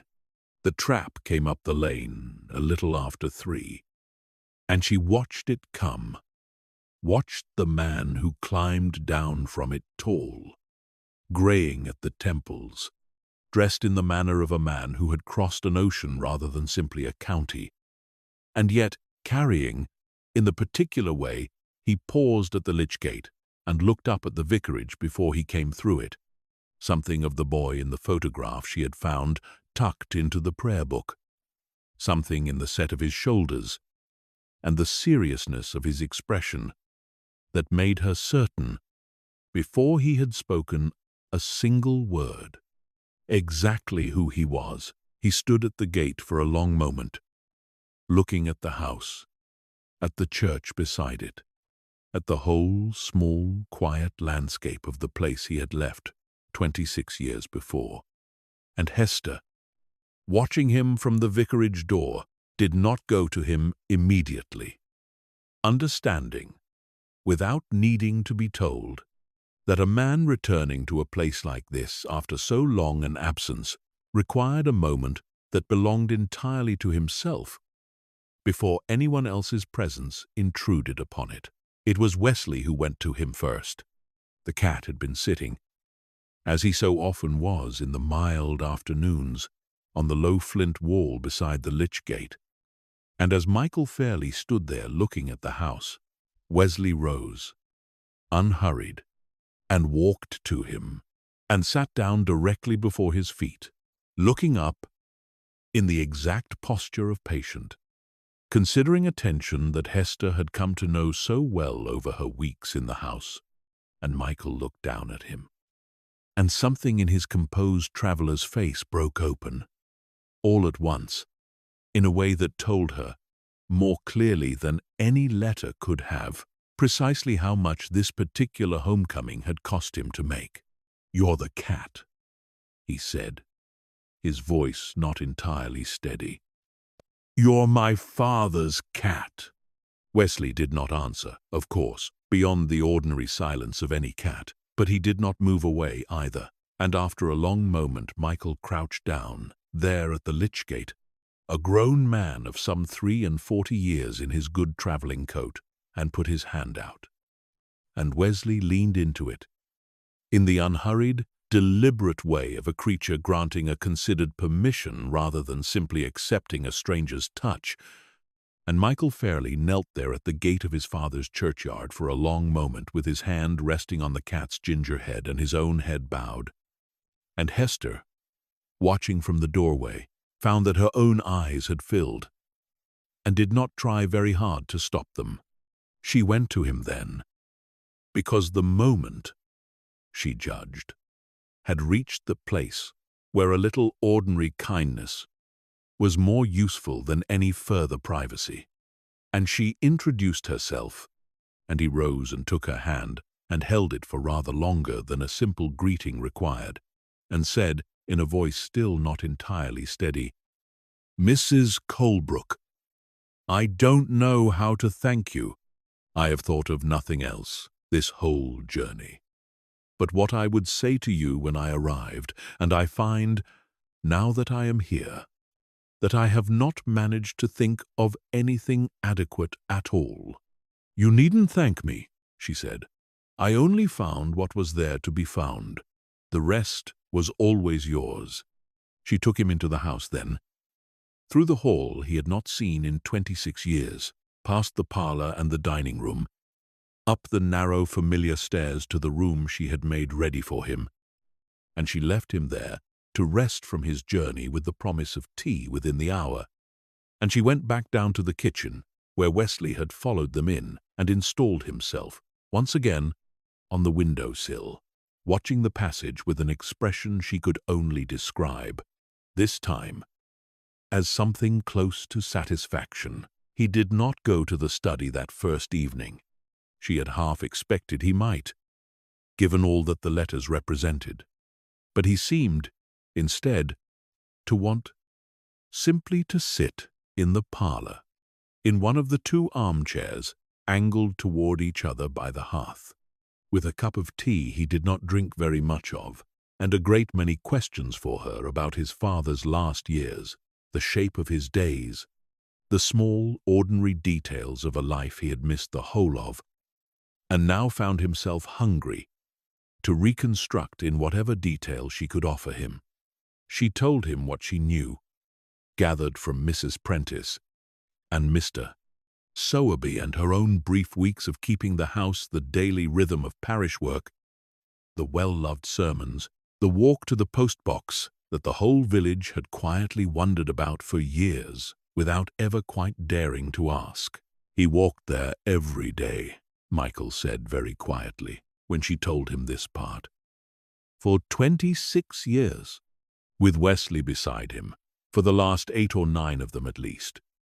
And Wesley has kept the walk on his own every day since, right up until this afternoon. Michael looked at the cat, who had followed them into the parlor and settled now on the hearth rug in the fading evening light. And something moved across his face that Hester recognized, because she had felt something like it herself in the study on that rain-washed Friday morning. The particular grief that arrives not from loss itself, but from the sudden, overwhelming comprehension of exactly how much love had been quietly, patiently, faithfully offered, all along, without ever once being acknowledged. "I should like to see the study," he said after a while.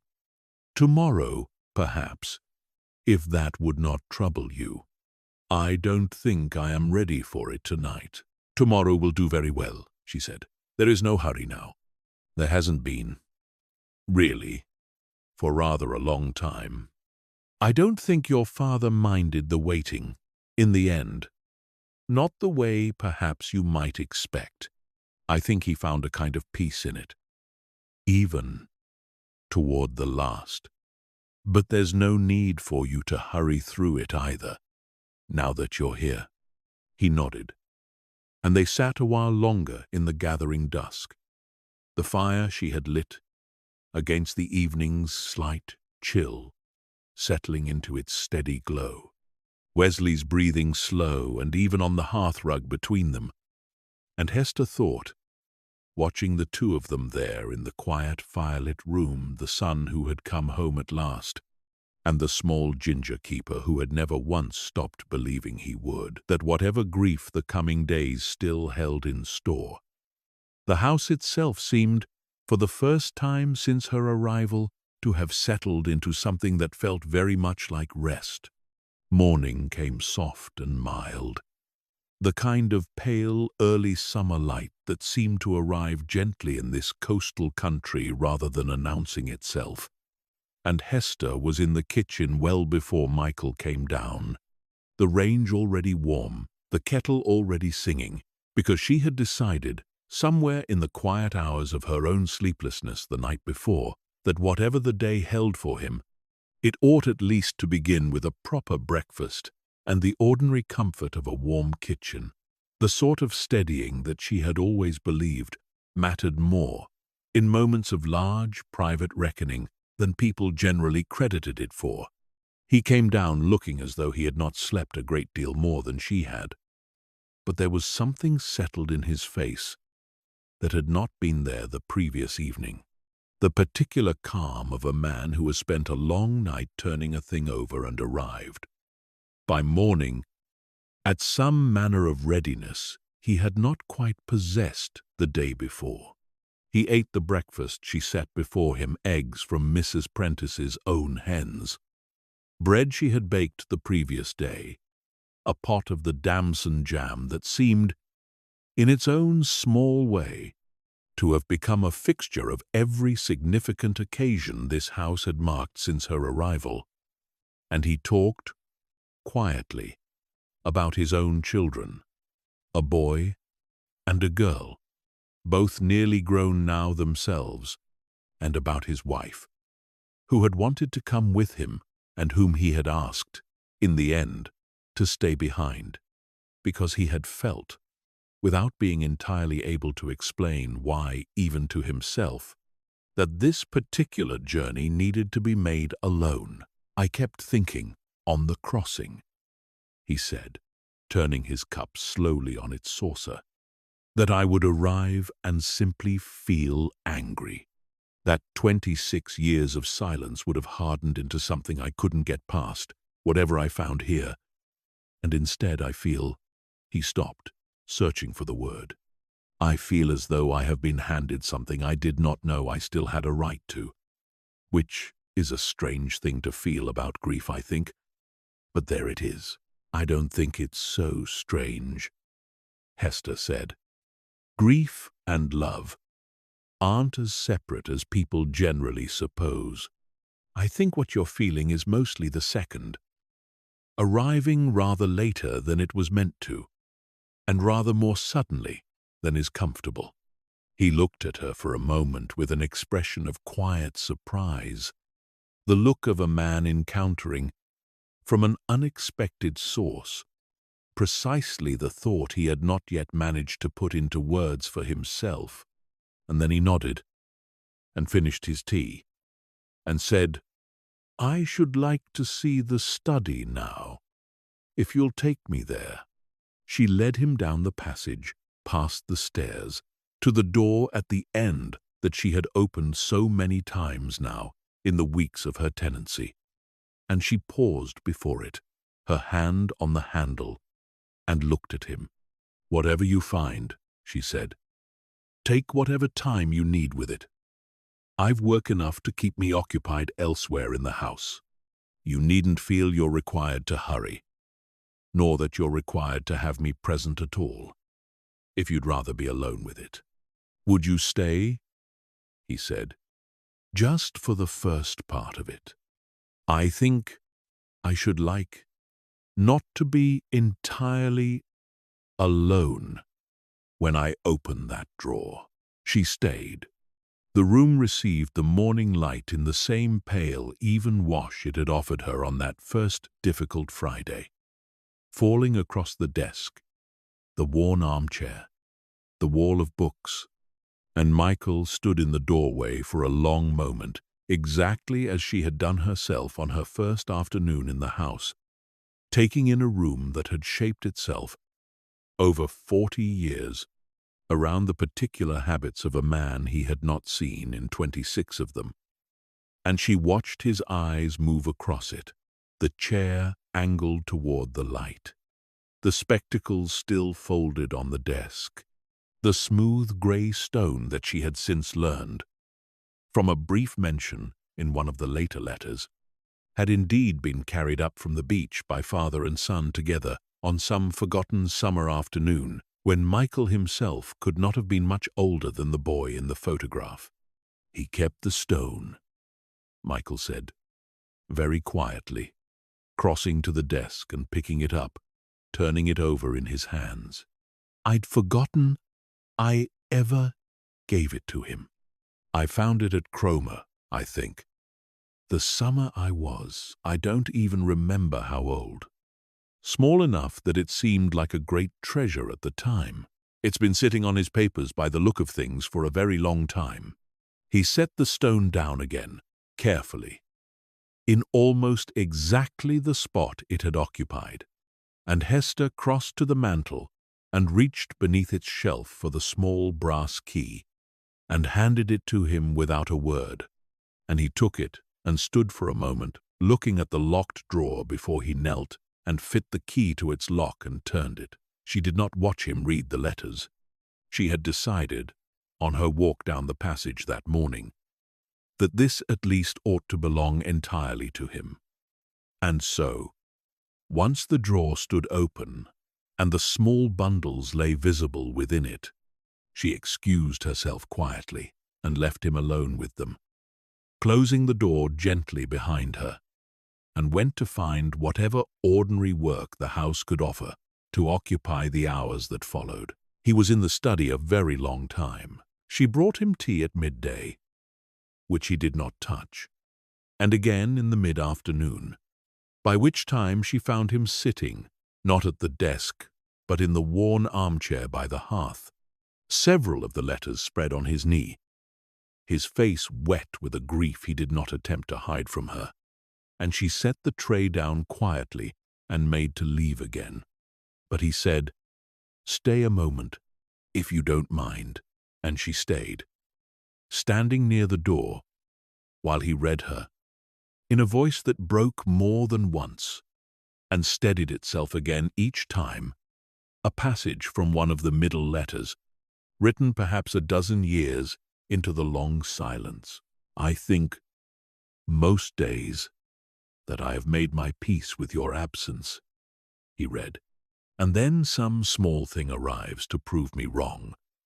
A boy in the village your age when you left, laughing in exactly the way you used to laugh, or a hymn we sang together once that I cannot now sing without my voice failing on the third verse, or simply an ordinary Tuesday evening, quiet, the fire burning low, Wesley asleep on the rug, everything peaceful and everything wrong, because you are not here to share the peace of it with me, and I do not know, some evenings, whether the ache of that absence has grown lighter over the years, or whether I have simply grown more practiced at carrying it without appearing to stagger."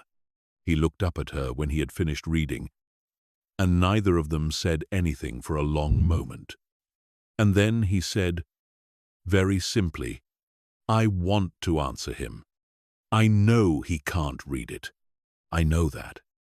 But I find I want to write to him anyway, the way he wrote to me, all these years, without any certainty at all that the words would ever arrive where they were meant to." "Then you should," Hester said.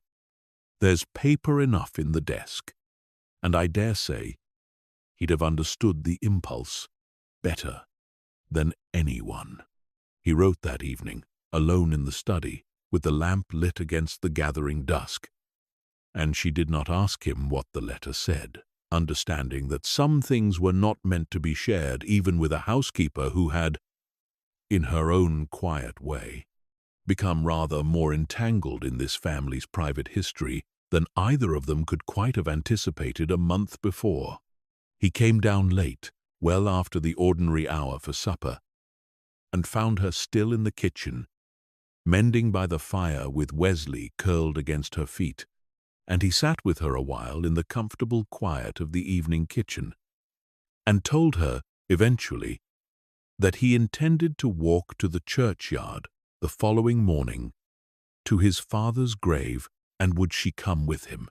She went with him the next morning, a soft grey morning, with a light mist still lying over the marsh, and they walked together through the lich gate, its hinge complaining, its familiar small complaint, and along the gravel path to the quiet corner of the churchyard where the newer stones stood, and found the Reverend Edmund Fairley's grave, still bare of any permanent marker, only a temporary wooden cross and a scatter of the first season's wildflowers grown up around its edges, tended, she suspected from the neatness of the grass around it, by Mrs. Prentice's quiet, unremarked hand. Michael stood before it for a long while without speaking, and Wesley, who had followed them from the vicarage as he always did, walked forward and sat down beside the grave in the exact spot. Hester realized with a small, quiet catch of breath that she had seen him occupy on her own solitary walks past this corner of the churchyard, in her early weeks at the house, a habit she had noticed and not yet understood, filed away among the cat's other small mysteries, and which now, watching Michael kneel beside him and rest one hand on the raw earth and the other on the cat's ginger back, resolved itself into perfect and obvious sense. "He's been keeping watch here too," Michael said. "Hasn't he? Not just the post-box. I believe he has. I don't think I understood, until just this moment, how much of the grief in this whole business he's been quietly carrying on his own all these weeks." They stayed a long while in the mist-softened morning, the three of them, the son kneeling at his father's grave, with his hand on the cat who had loved the old man faithfully to the very end and beyond it, and Hester standing a little apart, giving them what privacy the small space allowed. And when Michael finally rose, his knees damp from the grass, his face composed again, in the particular way grief settles, after its worst passage, into something a person can carry forward rather than simply be flattened by. He looked at Wesley and said, quietly, "I don't know what's to become of you, old fellow. I hadn't thought, until this very moment, about what happens to a cat who's spent 9 years faithfully waiting for something. I don't know that Canada is any kind of answer for you. He has a home here for as long as he wants one," Hester said. "I'll see to that myself, whatever else is decided. The new vicar will need telling, of course, but I can't imagine any reasonable man objecting to a cat who's given this parish 9 years of such particular devotion." Michael looked at her for a long moment, something working behind his eyes that she could not entirely read. And then he said, "Thank you for that and for all of it. I don't think I have properly said yet what it means to me. What you've done, not simply the finding of the letters, though that alone I could never repay, but he gestured, a little helplessly, at the churchyard, the mist, the whole quiet unfolding morning, the care of it all, the way you've handled every part of this, as though it mattered as much to you as it does to me." "It has mattered," she said simply, and found, saying it, that this was entirely true, that the quiet unfolding of this family's long grief and its slow, unhurried resolution had become, over the course of her few short weeks in this house, something she cared about with a depth that went considerably beyond the ordinary bounds of her professional duty, though she could not, standing there in the mist with the cat between them and the grave still raw at their feet, have entirely explained why. They walked back to the vicarage together, unhurried, the mist beginning to lift now off the marsh as the morning sun found its strength. And Michael stayed on at Marsh End rather longer than his original letter had suggested. He intended a matter of days, stretching by quiet, unspoken agreement into a matter of nearly a fortnight, and Hester found the house taking on, in that interval, a fuller and warmer character than it had held in her first weeks alone there.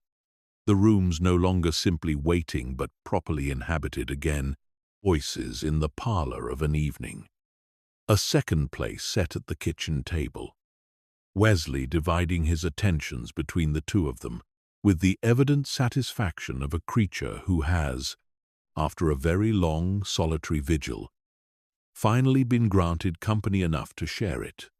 Mrs. Prentice, of course, could not be kept from meeting him, and arrived within 2 days of his coming with a second fruitcake even more elaborate than her first, and sat with him a full afternoon, telling him stories of his father's later years, small parish anecdotes, the particular fondness with which the whole village had come to regard the old man, the quiet, unremarked kindnesses he had performed for a great many people over 4 decades that Michael, she gathered, had known nothing of, and found himself, hearing them now, both comforted and freshly grieved by in roughly equal measure. Mr. Sowerby called too, more briefly, in his usual manner, but shook Michael's hand for rather longer than the churchwarden's customary brevity generally permitted, and said, gruffly, "Good of you to come back. Whatever brought you to it? He'd have been glad. I know that much. Whatever else, I don't." There was, in those days, the practical business of a headstone to be arranged. Michael wished, he told her, for something plain, in keeping with the man he was coming to understand his father had been, and he and Hester walked together to the stonemasons in the neighboring town to choose the granite and settle the wording, a task that occupied a full afternoon and produced, in the end, an inscription of a simplicity that satisfied them both. Edmund Fairley, priest of this parish, 40 years. Beloved Father. And beneath it, at Michael's particular and quietly insistent request, a smaller line that the stonemason had raised an eyebrow at, but carved without further comment, and, faithfully, companioned.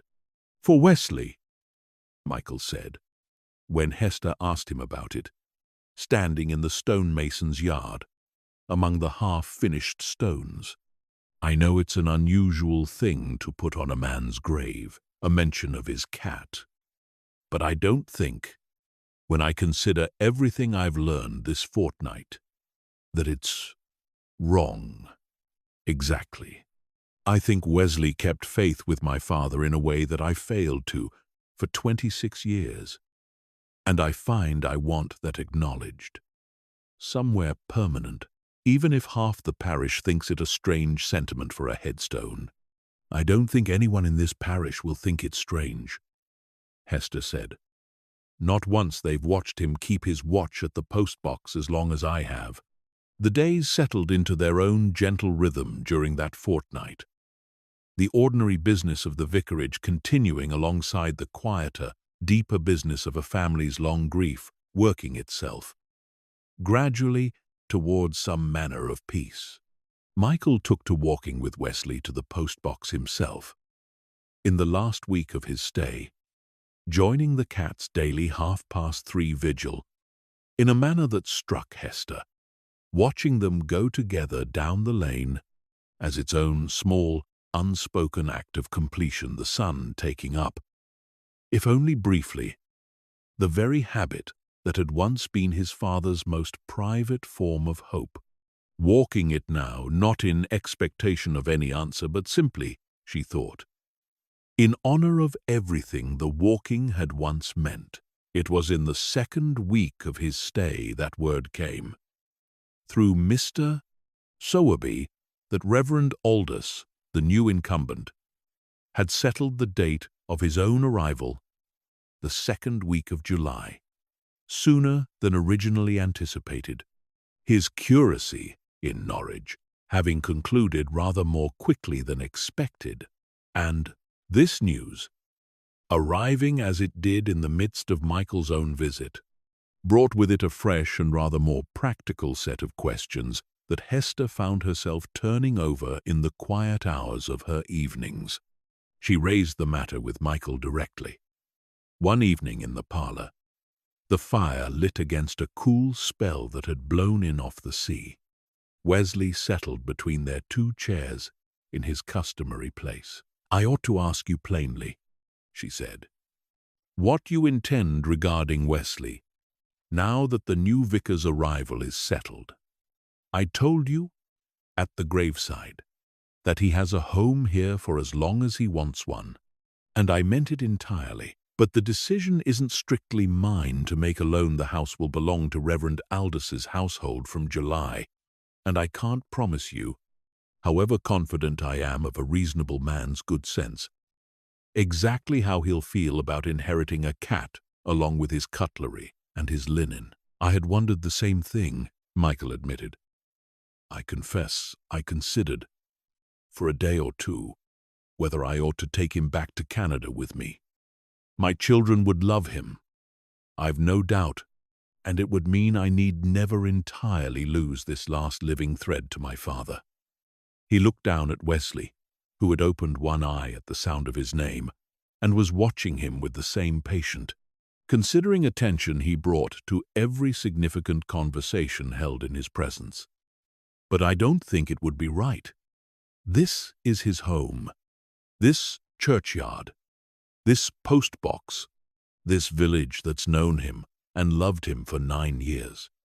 I think taking him from it would be a cruelty dressed up as sentiment, and I don't believe my father, whatever else he might have wished for himself, would have wanted that kind of cruelty done to the one creature who never once failed him. Then we'll speak to Reverend Aldous together when he arrives, Hester said. I don't imagine it will take much persuading. I can't picture any man with a heart in his chest meeting Wesley properly and then proposing to turn him out. There was, too, in the second week of his visit, a Sunday, and Michael asked her, rather hesitantly, over breakfast, whether it would seem strange for him to attend the morning service, given how long it had been since he had sat in an English church at all, and given whose pulpit it would no longer be.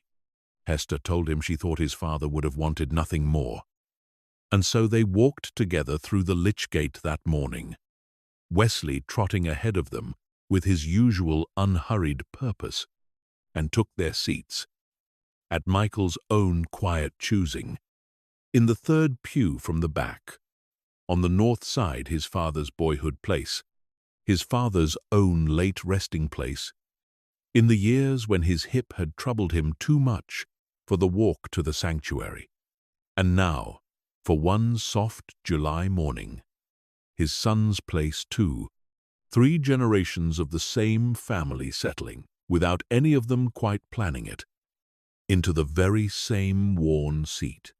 Wesley climbed up beside them partway through the first hymn and settled himself along the pew's end in his customary spot. And Michael, singing beside her in a voice that wavered more than once over the familiar old verses, reached down without seeming to notice he was doing it, and rested his hand on the cat's back. And Hester, watching them both in the soft morning light, falling through the church's plain glass windows, thought that whatever else this fortnight had accomplished, it had certainly accomplished this, a family's long broken thread, mended now, however quietly, in exactly the pew where it had first been woven, 3 generations deep. The visiting clergyman who conducted the service that morning, a mild elderly man from the neighboring parish, who had known nothing of the particular history unfolding in his own back pew, remarked afterward, shaking Michael's hand at the church door, that he seemed a young man with a great deal on his mind. And Michael had said only, with a composure that Hester found, watching him, rather moving in its quiet restraint, that he had a great deal to be grateful for, which was, she thought, walking back to the vicarage beside him through the warm July morning, very nearly the truest thing anyone had said about the whole business from beginning to end. Michael's departure, when it came at the end of the fortnight, was gentler than either of them. Hester suspected, had quite expected it to be. He had written a second letter, this one addressed not to his father's memory, but to his own children, describing all he had found and felt at Marsh End, and he had taken with him the bundle of 26 unsent letters, wrapped now in a fresh cloth Hester had provided, along with the small photograph from Cromer Fair and the smooth grey stone from the desk, which he had asked, with a kind of shy uncertainty she found rather touching in so composed a man, whether it would be wrong to take, and she had told him it would be far more wrong to leave it behind. He knelt one final time at his father's grave on the morning of his departure, the new headstone not yet delivered but its wording settled and paid for, and he sat a long while, with Wesley, in the churchyard grass, and then he came to find Hester in the kitchen, and took both her hands in his, and said, with a composure that only barely held through the whole of the sentence, "I don't believe I can properly thank a person for giving them their father back, even a father 3 months in his grave. But I will write to you, Mrs. Colebrook, regularly, and I will send news of my own children. And I hope very much that you'll write back and tell me how Wesley goes on, and how the new incumbent settles, and whatever else this place has to tell." "I will," she said. "I promise you that." He left on the afternoon train, the trap carrying him away up the lane in the same direction the carrier's cart had carried her, a little over 2 months before, and Hester stood at the vicarage gate and watched him go, Wesley beside her, on the low flint wall, both of them watching the lane until the trap had rounded the bend and disappeared. And then she looked down at the cat, and he looked up at her, and she thought that whatever the coming weeks held, a new vicar, a new household, a new chapter for this old patient house, the two of them, at least, had seen something properly through to its end, and there was a satisfaction in that which she suspected would stay with her a good deal longer than her time in this particular parish would last. The weeks between Michael's departure and Reverend Aldous' arrival passed quietly, filled with the ordinary practical business of readying a house for its new incumbent, the last of the late Reverend's personal effects sorted and sent on, the study's shelves cleared and dusted in preparation for a new man's books, the desk itself, at Hester's own quiet insistence, left exactly as it had always stood, the spectacles and the empty space where the grey stone had sat, until Michael carried it away, because she had found, in the course of those weeks, that she did not have it in her to disturb every last trace of the man who had kept this house and this parish with such faithful, patient love for 40 years, whatever the new vicar's own preferences might eventually prove to be. She wrote to Michael as she had promised, and received, within a fortnight, a warm reply describing his safe crossing and his children's delighted astonishment at the story he had brought home to them, and enclosing a small photograph of his own family, taken, he wrote, the very week of his return, that she might see the faces the 26 letters had, in their own roundabout way, eventually helped to make whole again. She kept this photograph, in time, propped on the kitchen dresser beside the earthenware, a small addition to the household that felt, she thought, entirely fitting. Wesley's afternoon vigil at the postbox continued through all of this, unaltered in its outward form, though changed, she thought, in some quality she found difficult to name less, the watchful, waiting attention of earlier weeks and more, now a kind of settled remembrance, the unhurried visiting of a well-loved habit rather than the anxious keeping of an unresolved hope. She still let him out each afternoon at 3:30, still watched him cross the garden and disappear through the gap in the hedge, but she no longer felt, watching him go, the particular ache she had carried in those early weeks, because she knew now, as he perhaps in his own way knew too, that the thing he had been waiting for had finally, properly, arrived. Reverend Aldous came to Marsh End on a warm morning in the second week of July. Younger than Hester had somehow pictured him, though she supposed she ought to have expected this, given what Mr. Sowerby had told her of his age, a tall, earnest, slightly diffident young man of perhaps 28, fair-haired, with the particular quality of nervous eagerness that she recognized, having kept house for clergymen of every temperament over her long career, as belonging to a young man conscious of stepping into shoes rather larger than his own and determined, all the same, to fill them as best he could.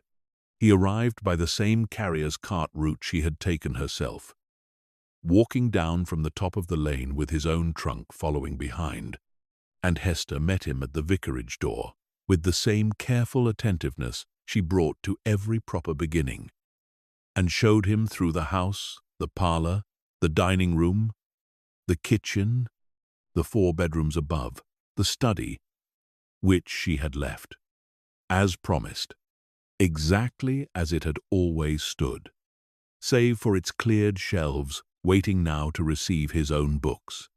He stood in the study doorway for a long moment, much as Michael had done, much as she herself had done on her very first afternoon, taking in a room that had shaped itself around another man's habits for 40 years, and now waited, patiently, to be shaped anew around his own.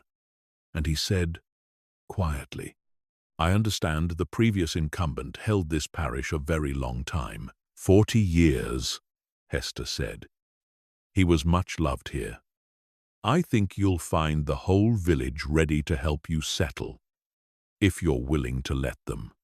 It was Wesley, once again, who completed the introduction more fully than any words of Hester's own could have managed. He appeared in the study doorway partway through this exchange, in his usual unhurried manner, and sat regarding the new vicar with the same considering attention he had brought to Hester herself on that very first afternoon in the churchyard. And Reverend Aldous, catching sight of him, crouched down at once with the unaffected delight of a young man genuinely fond of animals, and said, "And who is this fine fellow?"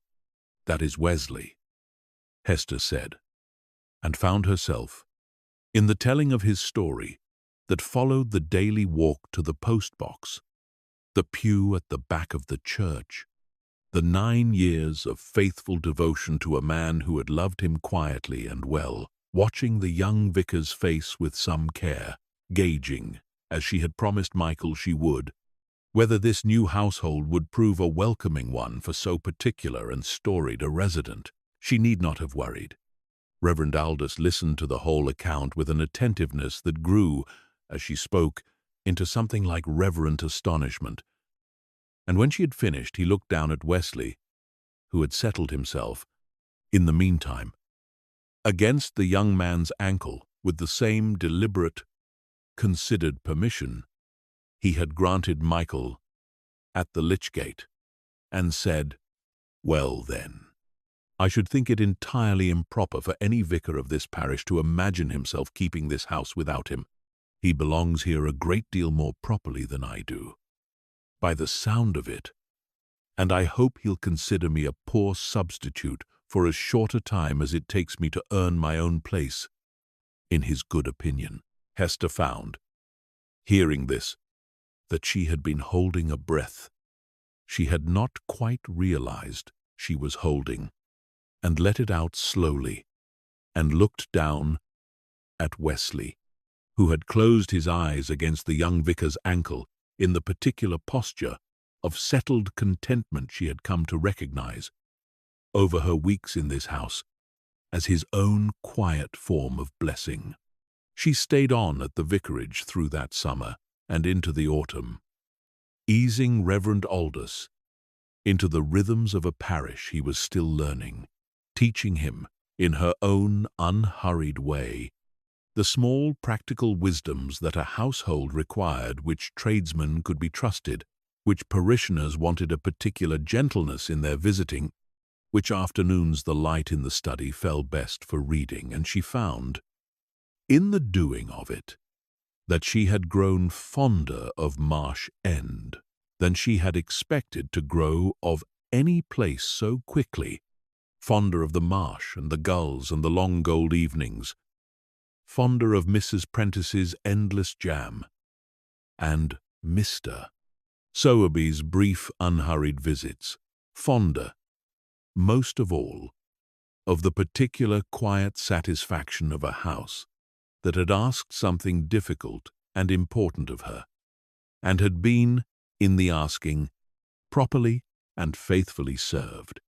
Michael wrote regularly, as he had promised, letters full of his children's growing, his wife's warm interest in a story she had heard only at second hand, and found, all the same, deeply moving, his own continuing peace with a grief that had transformed, in the months since his visit, from a raw and unanswerable ache into something gentler, something he could carry now, he wrote, without staggering under its weight. He wrote, too, in one autumn letter that Hester kept and reread rather more often than she admitted even to herself, of a small ritual he had begun with his own children on the anniversary of his father's death, gathering them in the evening to read aloud one of the 26 letters, a different one each year, so that the long, patient correspondence his father had kept for a son who was not there to receive it might go on,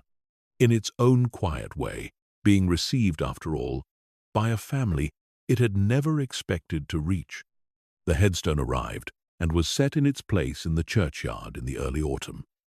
Its simple inscription, catching the low, slanting light of October afternoons in a manner Hester found, walking past it on her own errands, quietly and reliably comforting Edmund Fairley, priest of this parish, 40 years, beloved father, and faithfully companioned Mrs. Prentice took to leaving a small posy there most weeks, gathered from her own garden, without any particular occasion requiring it. Simply, she told Hester once, because a man who had been so faithfully companioned in his life seemed to her to deserve a little faithful companioning in the churchyard too, and Hester had thought this the plainest and truest thing she had heard said about the whole long matter since it began. The village itself, in its own unhurried way, absorbed the story into its ordinary store of remembered things, the way villages did with anything that touched them deeply enough, not spoken of constantly, but carried, quietly, in the particular fondness with which people nodded to Wesley when they passed him on his afternoon walk, in the way the woman at the shop had taken, without any request from anyone, to keeping a small dish of milk beside the postbox for him on the warmer afternoons, in the manner Mr. Sowerby's own gruff account of the whole business had softened, over the retelling, into something he would now offer, unprompted, to any stranger who asked after the history of the parish. Reverend Aldous settled into his own incumbency with a steadiness that pleased Hester more than she had quite expected it to, learning the particular rhythms of Marsh End with the earnest attentiveness of a young man determined to be worthy of a living that history had made, in its way, rather larger than an ordinary first parish generally was. He took, as the months went on, to keeping his own small habits in the study, a particular hour for his own correspondence, a particular chair he came to favor by the small hearth, and Hester watched the room slowly gather a second layer of habitation around its first, not erasing what had come before, but settling comfortably alongside it, the way a well-loved house always seemed, in her long experience, to make room for whoever it was next asked to hold. Wesley continued his daily walk to the postbox through all of it.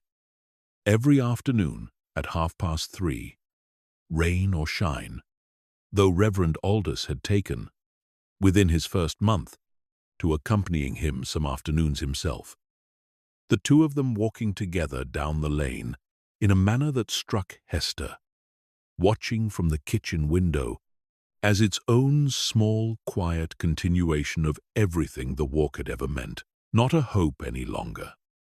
Not exactly, but a remembrance faithfully kept, a small daily act of love that asked nothing further of the world than to be permitted to go on. It was on a mild evening in late October. The fire banked low in the kitchen range, the last of the day's light fading gold and then grey beyond the small, deep-set windows, that Hester sat at the scrubbed table with a cup of tea going cool beside her and Wesley curled warm against her feet, and thought, as she had thought many times that autumn, of the letter that had brought her here. There is a cat, it had said, in its final brief line, and she had not known, reading it, that first time in her Leeds lodgings, quite what those 4 words would come to hold. She thought of the postbox and the pew at the back of the church, and the grave in its quiet corner with its simple, honest stone, and the 26 letters now safe across an ocean in a son's keeping, read at last by the hands they had always been written for. She thought of a house that kept its own kind of faith, patiently, unhurriedly, for as long as faith was required, and gave it up, in the end, not with relief, but with something closer to gratitude, the particular gratitude of a long watch finally, properly, completed.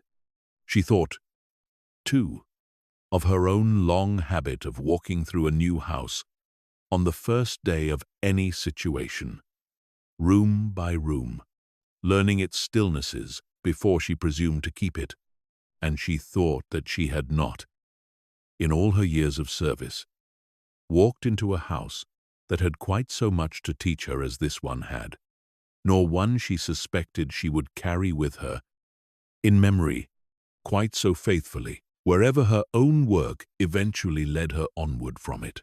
Outside, the marsh lay quiet under the gathering dark, the tide moving in its slow, patient rhythm along the channels of water that had carried this whole flat coastal country's grief and hope alike, for longer than any single life could measure, and the vicarage stood warm and settled around her, its rooms full again of the ordinary sounds of a household properly lived in.